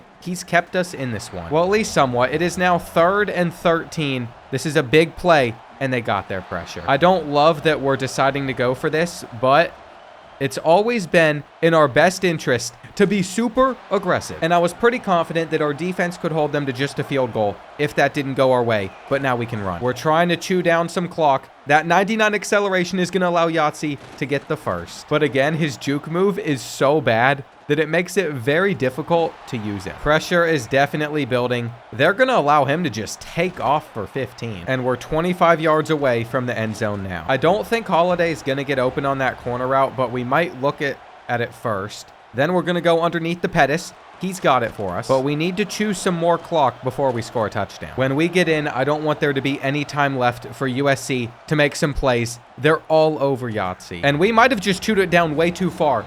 I did not mean to do that. Well, we got Pettis on a comeback route. We're going to kick a field goal if we can't get in on this play. I think we just got to take our sack. And heading to overtime's not the worst thing that could happen to us. Come on, come on, move over. Is it in? It doinked twice. No, no. Why is that the way that we just lose to USC? I have never lost a game in a worse way. I have so many things that I want to say right now, but in order to keep this video appropriate, we're going to just move past it. I genuinely can't believe that's how Caleb Lincoln's career is going to end. He's not going to get his chance at overtime because the kicker couldn't hit the easiest kick that we've probably had in this rebuild. Jarek Yahtzee is also gone. He wasn't even a 1,000-yard rusher, but he did pretty well for us still. 3.8 yards per carry. We're going to act like that's not even true. Look at these receiving yards, though, way down from last year. It has also finally come that time where basically every single person that was leading our team in tackles is going to be leaving our program. We knew that those guys were going to eventually graduate, though our defensive line should mainly be back. It's just our defensive backs are going to take a major step backwards. It's weird to me that Tevin Jean-Pierre only had 1 sack as well, since he was the best kid on our defensive line. 97 power moves. He also had stuff like 87 block shed, 99 pursuit. I am just still stuck on the fact, though, that it was seeming like we were going to beat USC a second time, and then we ended up losing that way. Fortunately, they got their butts kicked in the next round by Ohio State. That makes me feel better. If they would have gone on to win it all, then I would have been questioning how good could we have been. I think it's pretty obvious that even though we had the best defense in the country by multiple points per game, we just didn't have the offense to win a championship. In fact, if you sort by who scored the fewest points offensively, we scored the 9th fewest points offensively. We had the 9th worst offense in the country. I have never seen such a massive difference between our offense and our defense in a rebuild. From the first defense to the 127th offense, that's insane. Just the fact that we were able to make the playoffs off of that is incredible. Iowa fans are extremely jealous. And you see all the guys that still want to transfer. It's the playing style. That's what's frustrating. Greg Kraft wants to leave, though. I don't think that's the end of the world. Both of these quarterbacks don't bug me leaving. We're going to try and get Deontay Tuttle to come back first. He's decided to stay, so he'll be a senior tackle. That's a big pickup. And you know what? We had an extra pitch there for Greg Kraft. I guess we got 8 to spend. All of these guys want to stick around. I think I'm going to encourage some of those quarterbacks to transfer in the portal anyway. Take a look at all of these really good graduates that we're losing. Caleb Lincoln is the big one to me. He is the career passing yards leader at UCLA, even though he threw for the fewest yards this season. None of that matters. He put his name in the record book not just once, but twice. So we're going to keep that positive focus. Even though we ended up losing all this talent, mainly on the defense besides our tight end, I actually think we're better equipped for the future than you'd expect. And no, it's not because of our incoming class, because as you can see right here, yes, we have a 5-star and a 4-star, but that is literally it. I don't think that it's going to get much better. As we hit National Signing Day, I've seen some 3-star signings pop up. Actually, more than I've ever seen before. There's still more signings that are coming. I know I probably shouldn't get too hopeful, but as I click into National Signing Day, I'm thinking that we're going to have a pretty large class here, though it might only be the players that popped up. Yeah, there's not that many guys. Since we got 10 players, though, I decided to sort them all up at the top of the board, so you can see a lot of them are 3-stars, but we got to check LaMarcus Fulk's dev trait. It's only impact. Who cares? He's going to be around for 4 years. Normal and impact on the 4-star linebackers. Not the most exciting, but we got star on another linebacker. This team's going to have a lot of linebackers. We got star on another receiver. We need Rodney Nicholson more than anyone else in this class. I'm sure the walk-ons are going to be okay as well. Did we sign the worst class in the Big Ten? We didn't. We finally had the second worst class, not the worst class, number 86. The reason I feel so confident for these final 4 years, though, is all because of Dominic Ferrario. He's going to have normal development, not the best in the world, but he cares about playing time, so we can keep him around for all 4 years. And look at his skill caps. His accuracy could get perfect. I do think a new running back is going to be joining this running back group, though, only because Larry Scarua has wanted to transfer basically this entire time. He doesn't like our offensive play style. So what we're going to do is we're going to spend his 44 skill points on elusiveness and power and then move him over to running back. I definitely wish I got his quickness a little bit higher than what it's currently sitting at, because as you can see, he only has 86 speed, but he's going to go from a 72 wide receiver to an 84 overall running back. If I'm going to get the most out of some of these defensive backs, though, I'm going to have to start moving them around to where they're best suited. And this next move might seem really odd, but I've been building up the pass coverage on Dentez so we could make him a cornerback that could be really good. Without doing any of the recruiting, basically every move I make needs to be pretty calculated. We're going to spend all 14 skill points here, getting Larry up to 88 speed. And between him and Trey Traywin, both of our running backs have 88 speed. What's cool about Trey, though, is he's only a sophomore, and he is silver downhill, where he breaks tackles at max speed more often. More importantly, though, since we only have 4 years left in this rebuild, anybody that's a freshman or a redshirt freshman is going to get most of my attention because we want to be able to keep those guys around on our roster. George Gayton is a running back with his 95 speed. I wish we could get his elusiveness higher. I feel like there might be a way for us to do that in the future, but for now, we're just going to upgrade his overall as much as we can. And you know what we're doing with Dominic Ferrario. He's going to be our starting quarterback these final 4 years. He's going to be an 81 going into his freshman season. Another guy I remember saying I was really excited about a few seasons ago is defensive tackle Nick Mixon. He is now a senior, and we've been able to get his block shedding up to a 99 overall. We're going to max out his awareness too. Just continue to pump that overall up. We could definitely focus on abilities with some of these players, but that's not going to get them drafted. In case you didn't know, abilities also don't factor in sim at all. So that is why it's so important to get those overalls high. I think we're just going to spend those skill points getting Deontay's speed up. He's an 88 and 89 overall corner for us. And that was needed badly because I'm sure I'm not going to be able to get these guys anywhere near that besides potentially Taylor Butt. He was a strong safety. I got his speed up super high last season. And now we're going to be able to get his man-to-man coverage pretty high. Typically, our speed at the cornerback position has been pretty low, but I think for the first time, we have 3 guys all above a 92, and they should all be returning the next season as well. By the time I'm done with all the player progression, what I will say is I think next year could be a down year compared to the season before, but the year after that, I see our offense taking a big leap forward. They truly just need some more time to develop, and some of the offensive linemen I have a plan for, but we can't lose guys to the portal either. As we get season number 7 started, what I'll say is this is the highest overall team on paper we've ever had. I just don't know if I expect them to be that good. For the first time in a long time, we have a freshman quarterback out there starting, but Dominic Ferrario had 3 passing touchdowns in his first game. It was a 52-7 win over an FCS school. I mean, we should never lose that matchup. The test is coming soon, though. Once we get past these first few, we're playing number 12 Nebraska. That game alongside Penn State, Ohio State, and USC are the hardest 4 on our schedule. And if we lose any games in sim that we aren't projected to, it's going to ruin the entire year. It sucks that going into a season, I can basically already guarantee 3 losses for us, but at least we dominated against UNLV. And then the weekend after, we went to San Diego State and beat them by 41. For our first 3 games, I think UCLA is playing extremely well. But we hadn't been tested yet, and against 0-3 Northwestern, they almost took us down. I'll also say there are 4 stars that we are in first place for, but the computer just refuses to put hours into them. I don't get why these are the guys that we're targeting. These are the hours that they're putting into them because we're just not going to win these battles. A week 6 visit for Zach Madison. Hang on. That's against Maryland, but it's not going to come until the week after, so he's probably going to commit before he can even visit. It's basically been the same story this entire video, though. I follow how we do in recruiting. At least I see more 50 hours than ever before. But there's only a couple of players, like Shaquem Milton, that I think will actually land. I think if I followed the recruiting class any closer than I already do, I'd just lose my mind in trying to figure out why the computer does what they do. So I'm avoiding it for the rest of the season. All that we're going to worry about is what happens on that field. We have a problem, though. You see the score in the final 15 seconds. I think we just got pretty lucky with that completion. But this game's over. I mean, we just did everything that we could. But whether or not this goes to overtime is all in the hands of our kicker. And I don't know if that's going to be enough power. If we just pulled this off, though, that's incredible. Come on. Come on. It's in. Okay, we've done it. We've somehow turned things around. That might have been one of the best moments of this entire rebuild. Now in overtime, we're going to find cushion on the out route. And we're going to see if Skur can get a big run because he cares a lot about play style. He said consistently he's going to transfer if it doesn't increase. I saw an opportunity here, though, for us to have a touchdown. And we have 3 faster cornerbacks, which is why I am comfortable sending a 7-man blitz. He's so open. So open. Maybe we shouldn't have been so aggressive there. I see multiple guys that are going to be open on their second drive. And the only way we stop them on this 2-point conversion is if we could actually get them to go for a dumb play like that. I was expecting a run, but once they passed, I thought they would score. This gives us a real chance to remain undefeated. We boosted the speed up of some of our receivers over on the outside. That should have been intercepted. I'm not quite sure what the thought process was there. We're just going to take the underneath route. And now we're going to go with the stretch. The runs are really not working that well for us, though. Our tight end's open in the end zone. It's time for a 2-point conversion. I think we're going to continue to stare down our tight end. He's open here. What am I doing? It just has to be a quicker read. If this is man-to-man coverage, we'll be fine. It's not, though. It's not. Wait.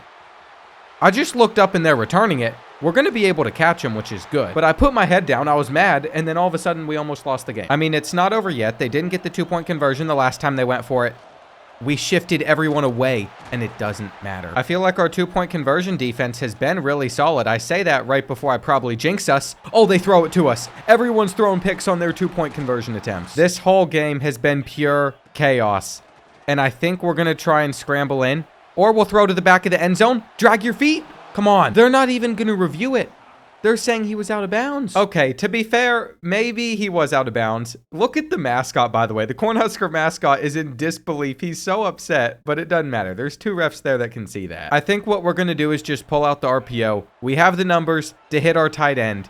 And now we need to stop. We'll see if they finally end up running the ball here, which they did, but we're in to make the tackle. And finally, after miraculously sending it to overtime, we've been able to beat Nebraska. Now, I remember the first visit I've seen the computer schedule in like 7 years for Zach Madison was this week against Maryland, but he has already committed to Stanford. So there's really not much to look forward to here, though if we lose this game, that'll be frustrating. Before we find out if we did or not, we got a 4-star cornerback, which is actually a big need. We don't have many corners for the future on this roster, but I would still like to see more commits than that, and if Penn State's currently 2-3, I think playing against the Nittany Lions makes a lot of sense. We know we're probably going to lose to Ohio State still, but I'm starting to believe that this is a winnable game. I know we have a freshman quarterback, but 3 other teams were able to take him down. Just not UCLA. They have woken up against us. We're literally just having to send this up on 4th down where they get the interception. And truthfully, I didn't think our roster was that good to where we could compete with them yet, just based off of the rebuilds I've done. But then again, we've competed with USC and Oregon in the past seasons. That's going to drop us down to number 19 in the country. And there might just be levels to this. We're probably going to go outside the top 25 with a loss to the Buckeyes. But we picked up a 4-star quarterback, except I'm not even that excited about him. Yes, he's from Los Angeles. It's a hometown player, but we already have our quarterback the last 4 years. With a 38-14 loss to the Buckeyes, I'm thinking that we just have to sim against Washington, Indiana, Michigan State, and then hop into our game against USC. I don't think we can go 9-3 and get in the playoff this year. And I also don't think there's any chance that we get into the Big Ten championship, even with just 2 losses. What I'm expecting to happen is against one of these next 3 opponents, someone beats us. And that is exactly what happened. We are now on a 3-game losing streak. We should be able to bounce back against Indiana, but this is what I was expecting to happen this year. And just the fact that we're going into the game against the Trojans sitting at 8-3 is honestly a miracle. Even if we take them down, they're number 10 in the country, so we're not going to jump up super far in the rankings. We're not going to be in playoff contention. But it'd still be a really good year for us, and our championship contender grade wouldn't be low enough to where some players decide to transfer away. I know you all saw their full 99 overall roster, though. That's got me nervous. But if there is one team that we always play close, no matter what,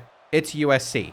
Now, we're just going to throw this up to end the half and try and catch it. It's 10-10. It was worth the effort. If we can hit this field goal, which we did against Nebraska, we hit a super deep field goal, which is why I'm confident in taking it here. We're going to be up 13-10. But there's still a whole 3rd and 4th quarter for us to play against the Trojans. That's where things have gone a little bit downhill. We haven't been able to score once. Hopefully, we can catch this. And on 4th and 3, I have a couple reads I want to take. Our drag is there. Is he short? He's not. In this game, Dominic Ferrario has thrown for no touchdowns, 2 interceptions. So he's clearly a little bit worried about where he's throwing the ball right now. And that wasn't a great read. On 3rd and 13, I doubt Bostic's going to be able to beat the press over there. We're waiting for a running back to get open in the flat, but he never got free. So it all comes down to this. I'm actually surprised some of our hot routes are working here. What do we got?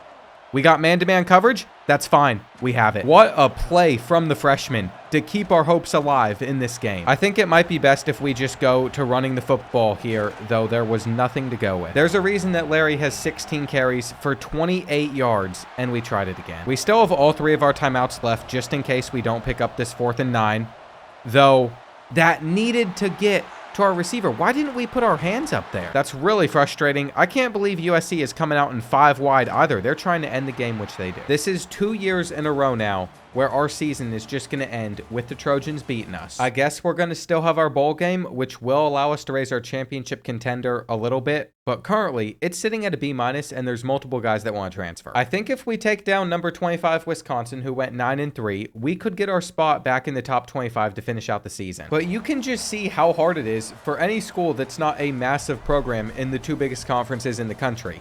We had a very good year, beating basically everyone we should have, and we still went 8-4 and we're unranked. That's why as a Kentucky fan, especially with Texas and Oklahoma in the SEC now, it's really hard for me to ever imagine our football program being super relevant. It stinks that's the way things are, but it is just that way. We're throwing it up on 2nd and 3. I don't know why we did that. We currently have a 1-point lead over the Badgers, and at least we moved the chains. It's been a pretty competitive game, but we're not going to need a defensive stop here at the end if we can just keep the ball. That would obviously be the most ideal, considering we're only up by 1. And here we go on 3rd and 6. We're looking for our tight end underneath. He's going to be able to stay inbounds. So you know what? Solid end to the season for the freshman. Dominic Ferrario gets a Citrus Bowl win. He leads us to a 9-4 year. And he had 26 passing touchdowns to 11 interceptions. That completion percentage needs to go up in the future. I didn't realize how many rushing yards Larry had on the ground, though, and he doesn't want to transfer, which is good news. Outside of Seontae Quick, all of our receivers want to stick around too, which is nice. Seontae Quick only had 39 receiving yards. He's not going to be a major loss for us. 8 touchdowns for Austin Bostic. He's just a sophomore as well, though our strong safety does not like our championship contender grade. I'm hoping that that can go up after that win. We had 16 sacks with Patrick Nwaneria. He's been with the Bruins his entire career, and it makes sense why he's in the UCLA record book for the most career sacks here. I'm also very interested to see how high of an overall Deontez Ekanem can reach this offseason, and if next year we can find our way into the playoff, because I do think our offense is going to take a big step forward. The problem with that, though, is with all these transfers and with some of the big losses we're having on our defense, I'm afraid our defense is going to get a lot worse. As I've just been sitting here spamming some of these guys, seeing if they're going to come back, we ended up getting 2. We were successful with Ian Knight, the sophomore left edge, and also Lee Caldwell, the guard that I think can get up to a 86. It says he's currently an 87, but he's really an 83. It's just tactician bonuses. The reason I say he can gain a few overalls is pass blocking can go up a little bit, and then his IQ can also increase by 4. That means he'll be just under the threshold, about an 87 overall, where players get drafted in the 7th round, which is unfortunate, but it's not the end of the world. I'm not sure high pro potential has meant anything for us. We currently just have 3 signings in this class, all of them being 4 stars. A 4-star edge is a really big addition. He's going to come in with impact development, while our quarterback recruit's going to come in with star development. The corner is impact. Who we have on National Signing Day, though, that's what we want to pay attention to. We got another receiver. Sean has star dev. So we have really lucked out whenever it comes to receivers. We also picked up a couple other defensive guys and a right guard, but it looks like that's about it. I'm just so confused at why the auto recruiting is this awful whenever you're controlling a team, but every other program seems to recruit just fine. The second you're controlling them, though, and the computer does it, they get classes that are outside the top 100. I guess if auto recruiting was effective, it'd just be too easy to rebuild schools. No one would have a purpose to actually recruit themselves. Here's what I was talking about, though. I've been building pass protectors out of these offensive linemen, and once we make that their archetype, they become overalls like 93. As I was trying to check in on other positions we could move around, though, I realized that the receiver that got recruited with star development is actually a JUCO, so he's coming in as a junior. We're just going to redshirt Sean Ruggins this season. But in order to do that, we need another player on our roster that can be at the receiver position, which is why we're moving this kid over, even if he's only going to be a 58. By the time I get to training results every year, I'm just trying to put this roster in the best position to make some deep runs next season. I'm not sure if we're going to be able to. I feel like it's our best chance at it. It would definitely be nice if we could get Dominic Ferrario's stats a little bit higher than they already are, but he's going to be an 86 overall. And I've had to make the hard decision to just take Larry Scaruro's juke moves a little bit higher instead of making him faster and then increasing his IQ so his overall performs a little bit better during sim. Now behind him, do not sleep on Trey Traywin. We've actually been able to unlock some of his skill caps to the point where we can take him up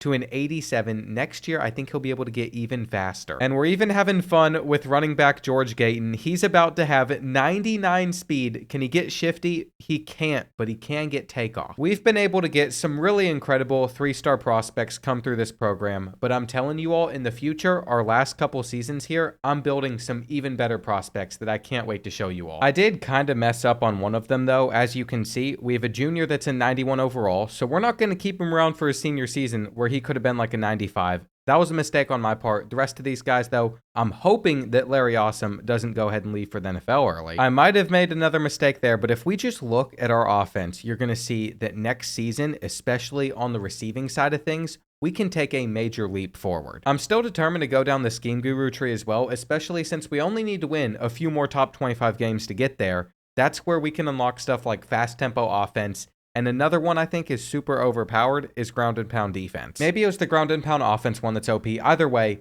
we have a better offense than defense for the first time in this entire rebuild. And I don't really know how to feel about that, but as long as our defense is still playing good, we'll be okay. That National Player of the Week came at a very important time against the toughest team we were supposed to face in this 3-game stretch, though Fresno State was the team that kept it the closest. We're going to actually hop into this game at Oregon, who is no longer ranked. If we look at the rest of our schedule, there's only 2 teams on here that are. And UCLA themselves is just cracking the top 25. We're not getting that much national respect. I don't know if it's because our blue chip ratio is super low since the recruiting has been awful or what, but that's affecting our ranking. And do you know how good it feels to actually be somewhat confident in your offense? I think Oregon might hold us on this 3rd and 10, but we've been able to keep this game pretty close. And a field goal here is still going to have us within 2 points. Never mind that. I don't know how to hit field goals anymore. I feel like we've missed so many kicks in this video that we normally wouldn't, but we snag an interception on a 3rd and 7. We're back in this game. Our best defensive player gets it. Deontez Ekenim has been spectacular for us, and we might just try and keep things on the ground. I'm actually going to go away from Larry on this drive, though. You can see his wear and tear is causing him to lose -9 speed. And I wish we could audible because they're pressing, but we can't. The home field advantage is too strong. So we're just going to give this on the ground to Trey Traywin. He's our starter next season, and that got me excited because he looks pretty good. I might just make him the starter the rest of this year because he is a little bit quicker, and he can get out of this hole too. It's looking like we might just walk Oregon down the field on the ground. They have had no answer to our rushing attack, and we're going to cut this back for 5. What's funny is all that we worked on this offseason was improving our pass protection. So for us to be running the ball as effectively as we were a second ago, it is a little bit of a shock. We're not going to get out. Everything just clogged up. There is 20 seconds left in this game. Our slant isn't open, but we still threw it. No eyes, no picks. It was an awful read. I'm a little bit worried for this 2-point conversion play call, but we are going to run the ball, and we're not getting in. Okay, we just gave the Ducks 17 seconds. They still have a chance to beat us. I'm not even sure who I want to use her in this situation. It can't be someone that gives up something deep. There's no way. There's just no way that he gets another interception, and to make things better, he's going to take it back for 6. He might win the best cornerback in the country. Deontez Ekenim is the greatest corner that we've had so far. He definitely deserves player of the game. And so much for our defense being weaker this season, I've not noticed a difference. In fact, I think it got better. We ended up holding Wisconsin to just 3 points, Illinois to 14, but just having a competent offense has really changed things for us. Michigan State is undefeated, so this game coming up is a pretty big deal. I think we're going to have to play it and then either against Michigan or USC. Either way, I'm hoping we can go 10-2 during the regular season and get a playoff spot, whether we make the Big Ten championship or not. As for recruiting, the computer still not being the smartest in the world, but they are potentially going to get us a 4-star cornerback. I know that they've already been able to sign one of them. No, it was a 3-star. Manu Rich is a 3-star. The other signing was a 3-star linebacker. Really nothing to get too pumped up about, which is why I'm so focused on developing the young guys that are already on the roster. If we hop into this game and end up losing it,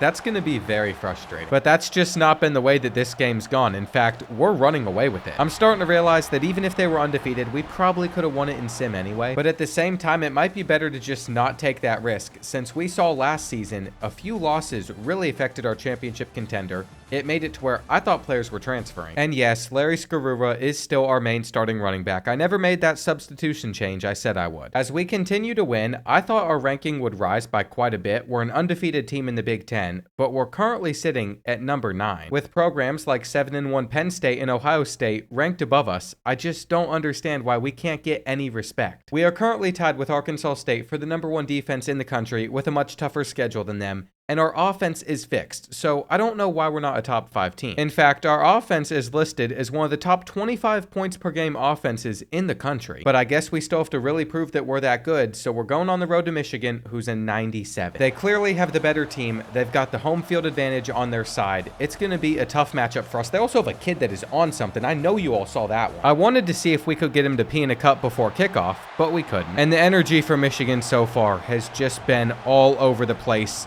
If we hit this kick, though, we're going to score the first points. By the time we've reached the 4th quarter, though, we do find ourselves down by 1. We're just going to hit that route on the cut. And this drive gets to stay alive We got a huge running lane here that we can't take advantage of. I feel like Larry Skarua is a running back that does really well in sim, not as well when I get to use him. And we're still making some progress down the field, but I'm pretty terrified of throwing the football. We have play action mixed in here for a quick dump off to try and move the chains. That just didn't work out for us though, and we can't audible our play. Hang on, did we? No, we didn't. We would have had a free touchdown. I guess we're gonna have a free touchdown anyway. We're just going to walk our way in. If we get this 2-point conversion, we're going to be up by 7 points. And we're seeing if we can get them off of the field on 3rd and 4. But they just got like a 20-yard gain. It's seeming like Michigan's just going to end up scoring a touchdown against us. They bounced off of that tackle. And I'm calling timeouts. I want us to have our chance to respond, assuming they get in here. We get the interception, though. Our defense does it again. How many games are we going to end on plays like that? I guess this one's not technically over. They still have all 3 of their timeouts, but we're a first down away. And I wonder if they're expecting a run here. Oh, they're going to get the sack. Well, so much for having almost perfect pass protection. That just shows you how good the Michigan defensive line is. And we're just going to have to get one more stop in this game. Is he going to catch this return? He is. So they're going to start this drive 75 yards away. They've just done nothing with it, though, so far. They've wasted so much time, and we're watching everything on 4th and 8.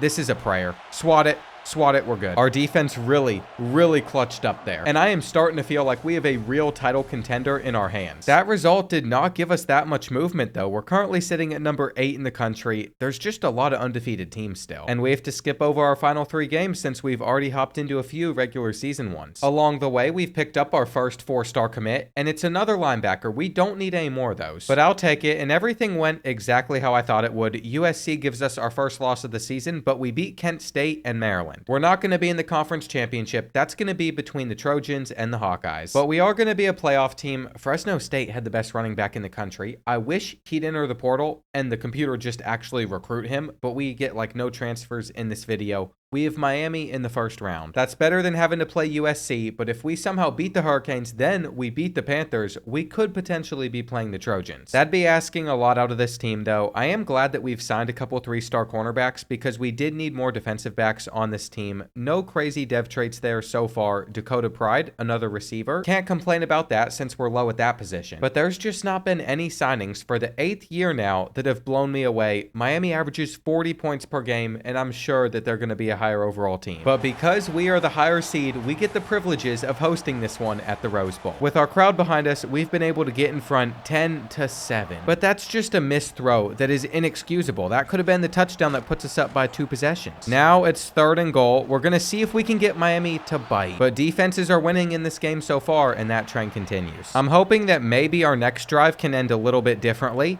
We're just going to look to the flat on 3rd down. We're going to break a tackle. And the fact that we're still in front with Dominic Ferrario throwing 2 interceptions in this game just shows how fortunate we are to have our D. We might get held to a field goal again. The Hurricanes have had some top-level defense just like us. But even if we do, the more time that goes off the clock, the better chance we have at winning, and we're in the end zone. We're actually in a very good position at the moment. We can't quite bait them, but we have them on a 4th and 6, and they threw it. They threw it!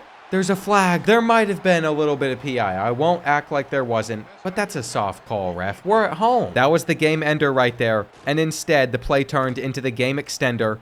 Can we please get some pressure? I know we only sent 3, but that's something we've done really well in this game. It's in. I told you, our pressure is something that has had plenty of success, and it's starting to show. We have everyone just dropping back on this 4th and goal. We might give up that corner route, though. And that's deflected. I'm glad Mike Ulrich didn't look to the other side of the field.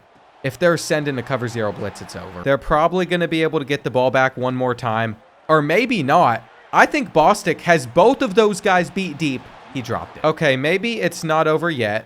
Especially if we give that up. But surely we're still going to hold on to our lead. We're going to recover the onside kick and end it. Just like that, we're advancing to the quarterfinals. If we're going to win a championship this season, we still have to win another 3 games. But I've been waiting to deploy Trey Traywin to get us some fresh legs at running back because at this point in the year, Larry has been able to rush for almost 1,400 yards and 13 touchdowns. He's still going to get about half the snaps, but it's taken a big toll on his body, and I'd rather make sure that he doesn't get injured, so that's why we're just going to use him as our backup for now. Our next opponent will be the #1 team in the country. And they have a quarterback that's thrown for 40 touchdowns, 440 passing yards this season. They also averaged 39 points per game. But we just handled one team from the ACC. I don't see why we couldn't handle another. As we approach the final 4 minutes, we are up by 8 points, down on the goal line, throwing for a touchdown. And we're just waiting to see if our defense can hang on for these final couple minutes. Oh, they can. Oh, they can. It was a beautiful bait. We're going to lateral it back. We can't get the touchdown. Maybe that was getting a little bit cocky there, but I'm feeling good. Look at Traywin with his fresh legs just exploding on him. He had 134 yards on the ground versus them for a reason. We won this one 35-19. But you can see who we got in the next round. We're going to have to play USC. We also lost our defensive coordinator, who's been our talent developer. He has been the reason that we have been able to get some really good players on defense despite not recruiting the best, and now there's only a couple of options for us to sign. I guess we're just gonna have another strategist if Danny Collins chooses us over Missouri. That could help with players not leaving as soon, but that's about it. It's time for our biggest game of the year. When we could have played our in-city rivals this year, we decided to breeze past it and just sim because we assumed that we would probably lose. They're a 94 though, they're not a 99 like they were. And do you know what we unlocked with our win last week? We can purchase the Scheme Guru part of Tactician, something I've never been down, and we have 97 coach points to spend. This is where things start to get extremely overpowered. We're going to get fast tempo offense. We have a chance to see the defense's coverage shell if we stay in hurry up, and we're going to combine it with ground and pound offense,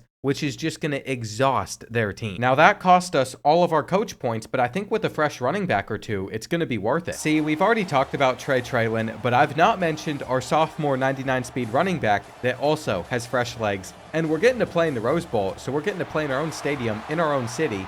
It's just USC's also in LA. We're not really getting that home field advantage, but I'm trying to gauge if staying in hurry up mode is helpful. What difference it makes if we really do get some better run blocks. And at the very least, I think it just throws them off. We know this is zone coverage, so we can take our bubble for 6. So far, we're playing incredibly as we have a chance to score another touchdown. And when you get that close, you can't take any chances. We'll go with the QB sneak. They might have held us up there, but you know how we're starting the second quarter. You have to just go with the exact same play call. Now, our offense might have started out hot, but ever since then, it has really struggled. Dominic Ferrario has thrown 3 interceptions. He's not really ready for this moment. But like always, like the rest of this season, our defense has kept us in this game. On 3rd and 8, we're really just looking to avoid turnovers here.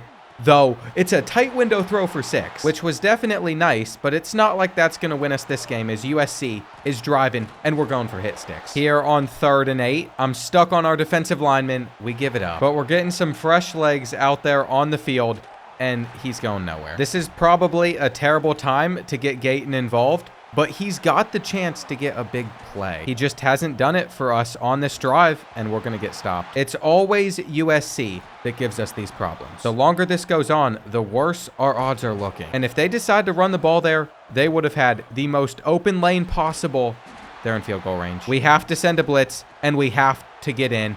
Now we have to let them score a touchdown. We have 30 seconds to respond. I really thought that this was going to be our year. I'm starting to second guess that now, though we'll take 10. And they're just backing everybody up, which is the smart move. If we playmaker, oh no, that should be picked. They just have to drop everybody back. They don't even need to do anything too difficult here, though we have enough time to hook up with Bostic. He turns around. There's just one guy to beat. Get out of bounds. That would have been really clutch if he could have, but he just wasn't thinking about it at the time. It doesn't care. We got a laser. Okay, now look at this look right here. I think we go for the 2-point conversion and we throw it to Holiday. They're not going to play it. All we have to do is hold our block. We're in. JC Holiday gets to send us on to the national championship. There are still title hopes for this season. After all that we have been through against them, I just have to let out a major USC. That comeback right there has got me feeling like we are on top of this world, but we have not won a national championship yet, though we did get Danny Collins to accept the offensive coordinator job. So Oklahoma State is our opponent. They're 14-1 just like us. They beat Penn State and Florida to get here, and I'm assuming that they're the Big 12 conference champion. They are going to have a running back that hasn't even rushed for 1,000 yards. You've played 15 games. You should have 1,000 yards. 41 points per game, though. Maybe we shouldn't disrespect their offense. I'm just feeling really good because on paper, our team's better. No matter what happens in this game, we still have 2 years left in this rebuild. We might be going for back-to-back championships. Maybe we even go for a 3-peat. Or we get left devastated. All of those are options whenever you're playing in as tight of a game as this one has been so far. I can't believe that we're able to escape the pressure here and potentially get a first down without fumbling. Dominic Ferrario is not even known for running, but he did there, and JC Holiday is going to beat the press. But a lot of the difference maker in this matchup comes whenever we're on the defensive side. That was a frustrating completion, so frustrating, I called a timeout. And I really hope that doesn't come back to bite us, because I think we're gonna wish that we had it later on. There is nothing more annoying than stopping an offense that stays in hurry-up mode. If you all have watched a lot of my videos, it is my least favorite thing about this game, though they just threw up a prayer. Thankfully, we're holding them to 3, and I don't want to give them the ball back quickly. Because like I said, nothing frustrates me more than an offense that stays in hurry-up mode. And I am sure if I was a real-life coach, it would be the same way. I will gladly take as much time off the clock as we can while we try to drive down the field, though we're going for a huge run with Deestroying. Making him the starter in the quarterfinals is probably the only reason that we're in this position in the first place. And to think that next season, he gets to be our starter for the entire year, oh, it's gonna be fun. That was a very effective drive. It did everything I was hoping it would. And since Oklahoma State wants to be such a pain about us getting a touchdown, then they get to lose another 30 seconds. It is really looking like we can win it all without recruiting. And honestly, that's pretty sick. I wish the classes that came in were a little bit better, but at least they fill in those needs through walk-ons. It just makes me wonder what we could do in the future for some really good videos. On 2nd and 13, they're going through the air, and we're probably going to give up another touchdown. But that's okay. We only have to keep the ball for 4 minutes, and they're sending pressure. The Cowboys have figured out exactly what we want to do, and that's fine. We're going to use the halfback screen to make it a 3rd and manageable. But I thought we were going to have to throw the ball. I wasn't expecting them to only come out with 3 defensive linemen, making it so easy for us to just run this up the middle. I wanted them to pack it in tight so we could go with a speed option,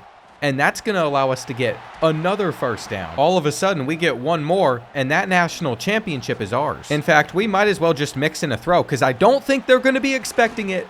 That'll do it. With 1 national championship already in this video, I think we gotta shoot for that 3-peat. I don't want just 1 next season. I want to be able to win 3 of them. I think that might be pushing the limit a little bit of what we can achieve without recruiting, but we've already come over the hump once. Why can't we do it a couple more times? What I've enjoyed the most about this video is the strategy behind it to keep players around so we don't have many guys that transfer or go to the draft early. We've gotten Prince to return for a final season, which is incredible. And I'm not surprised the 4-star quarterback Rashad Lamb already wants to transfer. I think he can see that there's no clear path for him to get playing time, but we convinced another kid to stay and another one. That's all that I was hoping for. Look at that. Now, when it comes to some of these players getting drafted, we got some skill caps later in the year. They have like 7 to spend. We could get their overall up another one. No, we can't. Not with Zach O'Daniel. But for some players, you will be able to, and it'll take them up an entire overall. That affects where they get drafted, or if they get drafted at all. I just recommend to look for it in your dynasties. As you can see, though, we got to check out the season stats. I completely forgot about them. Dominic only completed 56% of his passes. And by the time that we started using Deestroying effectively, he averaged almost as many yards per carry as Larry Sakura. On the receiving end of things, Austin Bostic as a senior, I think he's going to be incredible. JC Holiday, same way. I'm excited to have both of those guys back. Our entire receiving core is basically returning. And on the defensive side, Ian Knight had 18.5 sacks. He's still got a senior season ahead of him. So does Nate Awesome.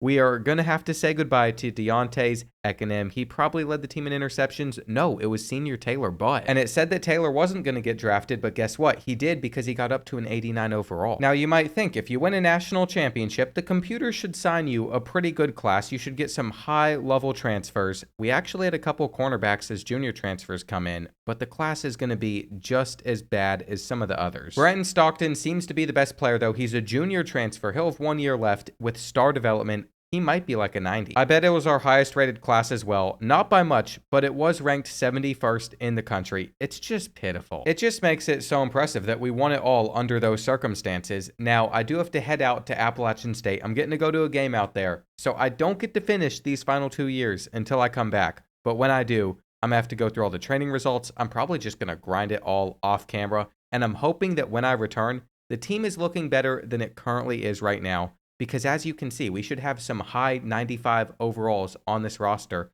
plus probably like 10 or 12 90 plus. I will say this team didn't come in as good as I was expecting. We didn't have as many 90 overalls like I said that we would, but we still had a lot of guys that are going to be getting us a good rating. And I've made sure to be careful with guys like Dominic Ferrario because he's a junior. I want him to return for his senior season as well, which is why we have not maxed out his accuracy yet. Coming off of that national championship, I have some higher hopes for this season than I think we're going to reach because we're only an 83 overall. And the fact that we only put up 23 points on an FCS school is even more concerning. You can see that our first couple games aren't going to be too bad until we get to going on the road at Iowa. But I just don't understand how our offense is only an 81 overall. I'll take you through it real quick after we sim this. 52-21, that has me feeling a little bit better. Maybe that first game was just a fluke because you have to think Dominic Ferrario only improved, though if he gets injured, our quarterback room has a very big issue. Then we got Trey Traywin. He's up to a 91 overall. George Gayton is a 99 speed. Our receivers are extremely solid. Then at receiver, we got Darrell Iverson and Steve McKinnon. Our offensive line, you might see a little bit of a downgrade there. Maybe that's what's dragging the overall down, but we still got a couple good players. We're really about to learn a lot about this roster, though, as we head into this next game. Just playing these additional seasons after we've already won it all is where we should be reaping the benefits of having success. And I'd like to say that we are, except we still need to figure out how to hold on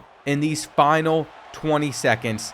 That's going to be picked. We could not get a foot down, though. As you can probably tell, it's been a very defensive game. They just keep on throwing it up. And what I want to focus on in the future is getting George Gayton more involved because with his 99 speed, he can literally turn a few yard loss into a touchdown. If we can get shifty on him as well, next season is going to be fun. And I think it makes sense to just simulate as far as we can before we end up losing a game. I figured it was coming at some point, but as you can see, we made it all the way to 7-1 before we lost to Oregon. And along the way, Purdue kept it close versus us. So did Michigan, but they just beat us by 16 points, and we're still going to hop into that game against USC after we get through these next three. Assuming we finish out the season strong, we could be in the Big Ten championship. A loss to Wisconsin would throw that off, though. It's just the Badgers haven't been that good recently. I shouldn't have been so quick with just skipping over that game, though, because they had more total yards of offense, and they beat us out by 6. If there is one game that can save our season, though, and get us into the college football playoff, it would be taking down number 4 USC on the road. And that might even put us in the Big Ten championship, depending on how this tiebreaker works out. Currently, some of the programs above us include Pittsburgh, Oklahoma State, and Notre Dame. But I think a quality win here with the national champions finishing the regular season going 10-2 is enough to get us in the top 12. It's been a few days since I've played this file because I was out of town at Appalachian State, had an amazing time out there, would love to be back in Boone at any moment,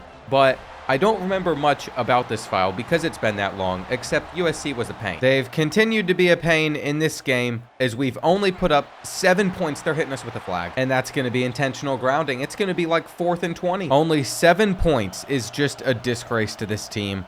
We'll see if we can hit a seam on 3rd or 4th down, but we couldn't. That is what ended this game, and USC just ruined our hopes of going back to back. Throughout this year, though, we've still picked up a couple commits. I haven't been paying much attention to that just because I don't think these guys are going to make a huge impact coming in as true freshmen for our final season of the rebuild, but it's only been 2 signings. The auto recruiting is awful still. I just wish that we wouldn't have lost to the Badgers. Georgia Southern had the Heisman Trophy winner. Our bowl game matchup is going to be against Georgia Tech, and I don't think I've talked about this yet today, though I'll have to mention it in the intro of this video.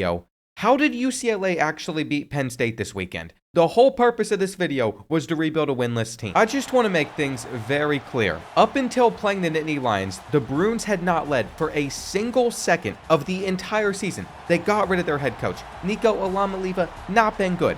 Then they put a 30-year-old in charge of play calling. They're facing against Penn State, a team with a very, very veteran roster. And you know what they somehow do? They shock them in the Rose Bowl, where crowds don't even show up, where there's 14 people storming the field. How does that happen? I had the safest bet in the world to rebuild a winless team. I planned it in advance so we could drop this, and now it'll just be delayed, and it'll get up eventually. I'll have to change the title. Anyway, for the purposes of this game, we're not really going to worry too much about it, because here's the thing. We have a 6-point lead right now.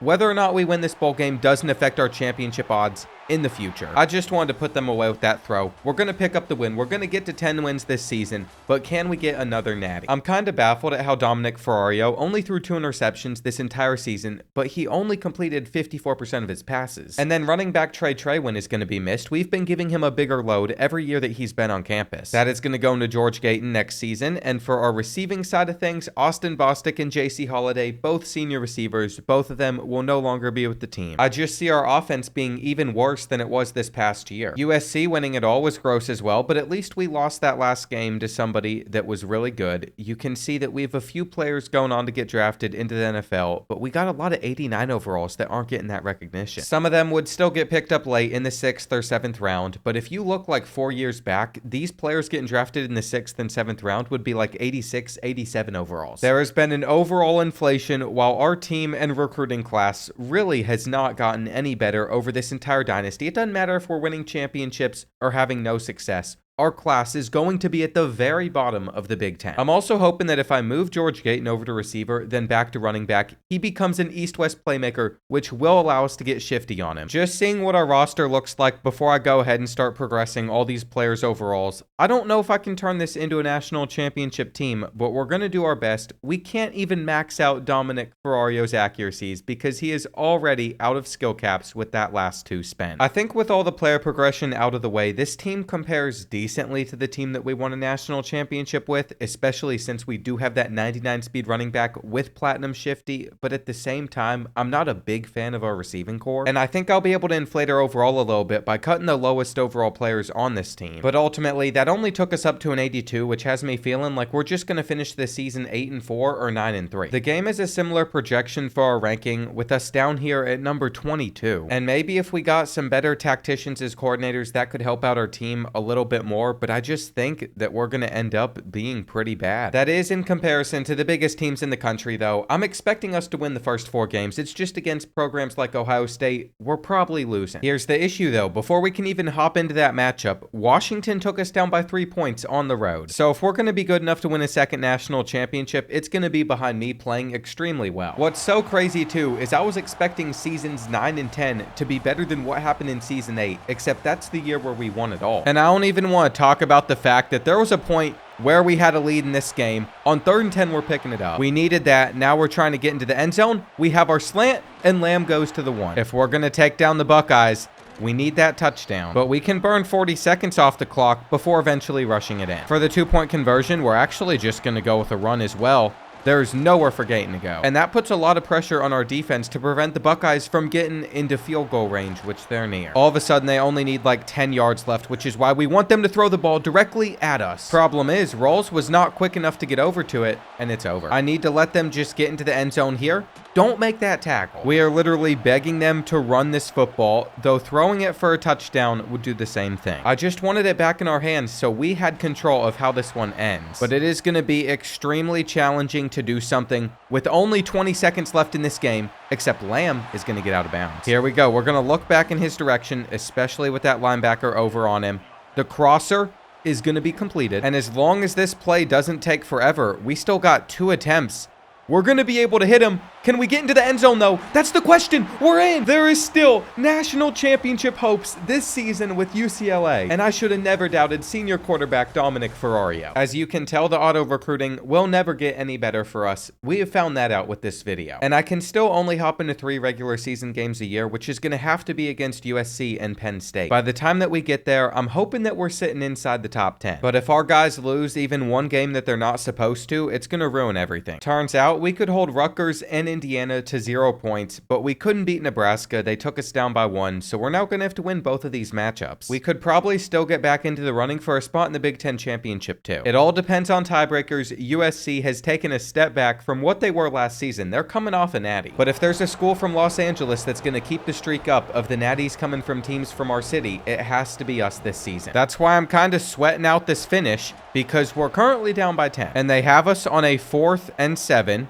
We're sitting back there in the pocket. We're going down. This is a very big 3rd and 13. that they overthrow. But whether they hit this kick or miss it, we've got to do better on offense. I told you all I wasn't a huge fan of the receiving targets we're throwing to. And to make matters even worse for us, our offensive line's not good. When Dominic Ferrario is able to get enough time back there, he's on top of things. He hasn't thrown an interception in this game. He's also thrown for 3 touchdowns. But our center is like refusing to block. On 4th and 8, Keen is just going to get us enough to keep our hopes alive. And it's really hard to imagine this team winning a national championship at the end of the year. That play did not work for us, so it is 4th and 12. We're going to look for our tight end out wide. If he's not there, we're just going to have to hit Nicholson in the end zone. But here's the thing. If we don't stop the run, or I guess the pass, we're not going to get it back. They are out in an empty set on 3rd and 2. I don't like how we're aligned either because I have multiple guys that I'm going to have to guard. But we've lurked them. We've lurked them with waiters. We're going to lateral it back. Let's go for a big play. Come on. Come on. No, we're going to get caught. I can tell. I'm so glad that that's how that went because if it ended up being a fumble, I would have gotten clowned. Now we can chew some clock, though. We're going to get the time to hook up with Nicholson. And we're about to put USC out of this game. We just got to get a good run going. Those national championship hopes can stay alive with a touchdown right here. The Trojans did not have enough time to get into field goal range. We're bringing in pressure ourselves. That's not even near the end zone. What a win. What a comeback in the final few minutes for us to get to ring the victory bell. Here we are, though, the final week of the season. We have to go to Penn State and play a 94 overall team. And I've already mentioned that the Bruins were able to take down the Nittany Lions in real life this past weekend, so maybe we'll have that edge in this game too. Ultimately, what it's going to come down to, though, is whether or not we can get a stop. With about a minute left in this game, Penn State is trailing to UCLA by 6. But that completion gets them a lot closer to reaching the end zone. We clearly had to get out of cover 3. They were just destroying it, but they're going to throw the ball straight to us so we can end this one. And James Franklin is still with the Nittany Lions on this file. Can't beat UCLA. That result is not going to get us a spot in the Big Ten Championship. That tiebreaker went to either Ohio State or Oregon, but at least Washington ended up being good. And Georgia Southern's quarterback won the Heisman Trophy for a second time. We'll see if they ended up making the playoffs off of that. We have the Buckeyes in the first round. Of all the teams that we could have faced, that's the least ideal. And yes, the Eagles did get in. If we're going to be able to win a second title with the Bruins, it's going to be a challenge. They score 45 points per game. They also are a 97. But we already beat them once this season, so we know that we have what it takes. We keep finding ourselves in these situations too, where we got to close out the matchup on offense. And after the run went nowhere, on 3rd and 10, we're going to try and hit our tight end. He gets to it. Like always, Dominic Ferrario is playing a good game. He has no interceptions for us. He's got 2 touchdowns. But our offensive line hasn't supported him well or our run game. George Gayton has 10 carries for 16 yards. It's just inexcusable. We're going to hit our drag route, hope that Ruggins can hang on to the football. He's going to be able to pick up the first. But we have to be very careful about how much time we leave to the Buckeyes if we are going to score a touchdown. I really think this RPO could fool them since we've been so unsuccessful on the ground. I didn't want to throw it, though, so now it's 2nd and goal. Our slant's not there. Our slant's not there. He was open at first, but then they played it. This is a pretty rough way to end a rebuild. I'm just going to need you all to all remember that I won a national championship at least. But the fact that Dominic Ferrario couldn't get another one, that we had George Gayton with his 99 speed, and that wasn't enough for us to win it all. It just shows how hard it is to consistently win national championships. That's going to do it for this video, though. If you made it this far, make sure you check out another one of my rebuilds, and also just like the video.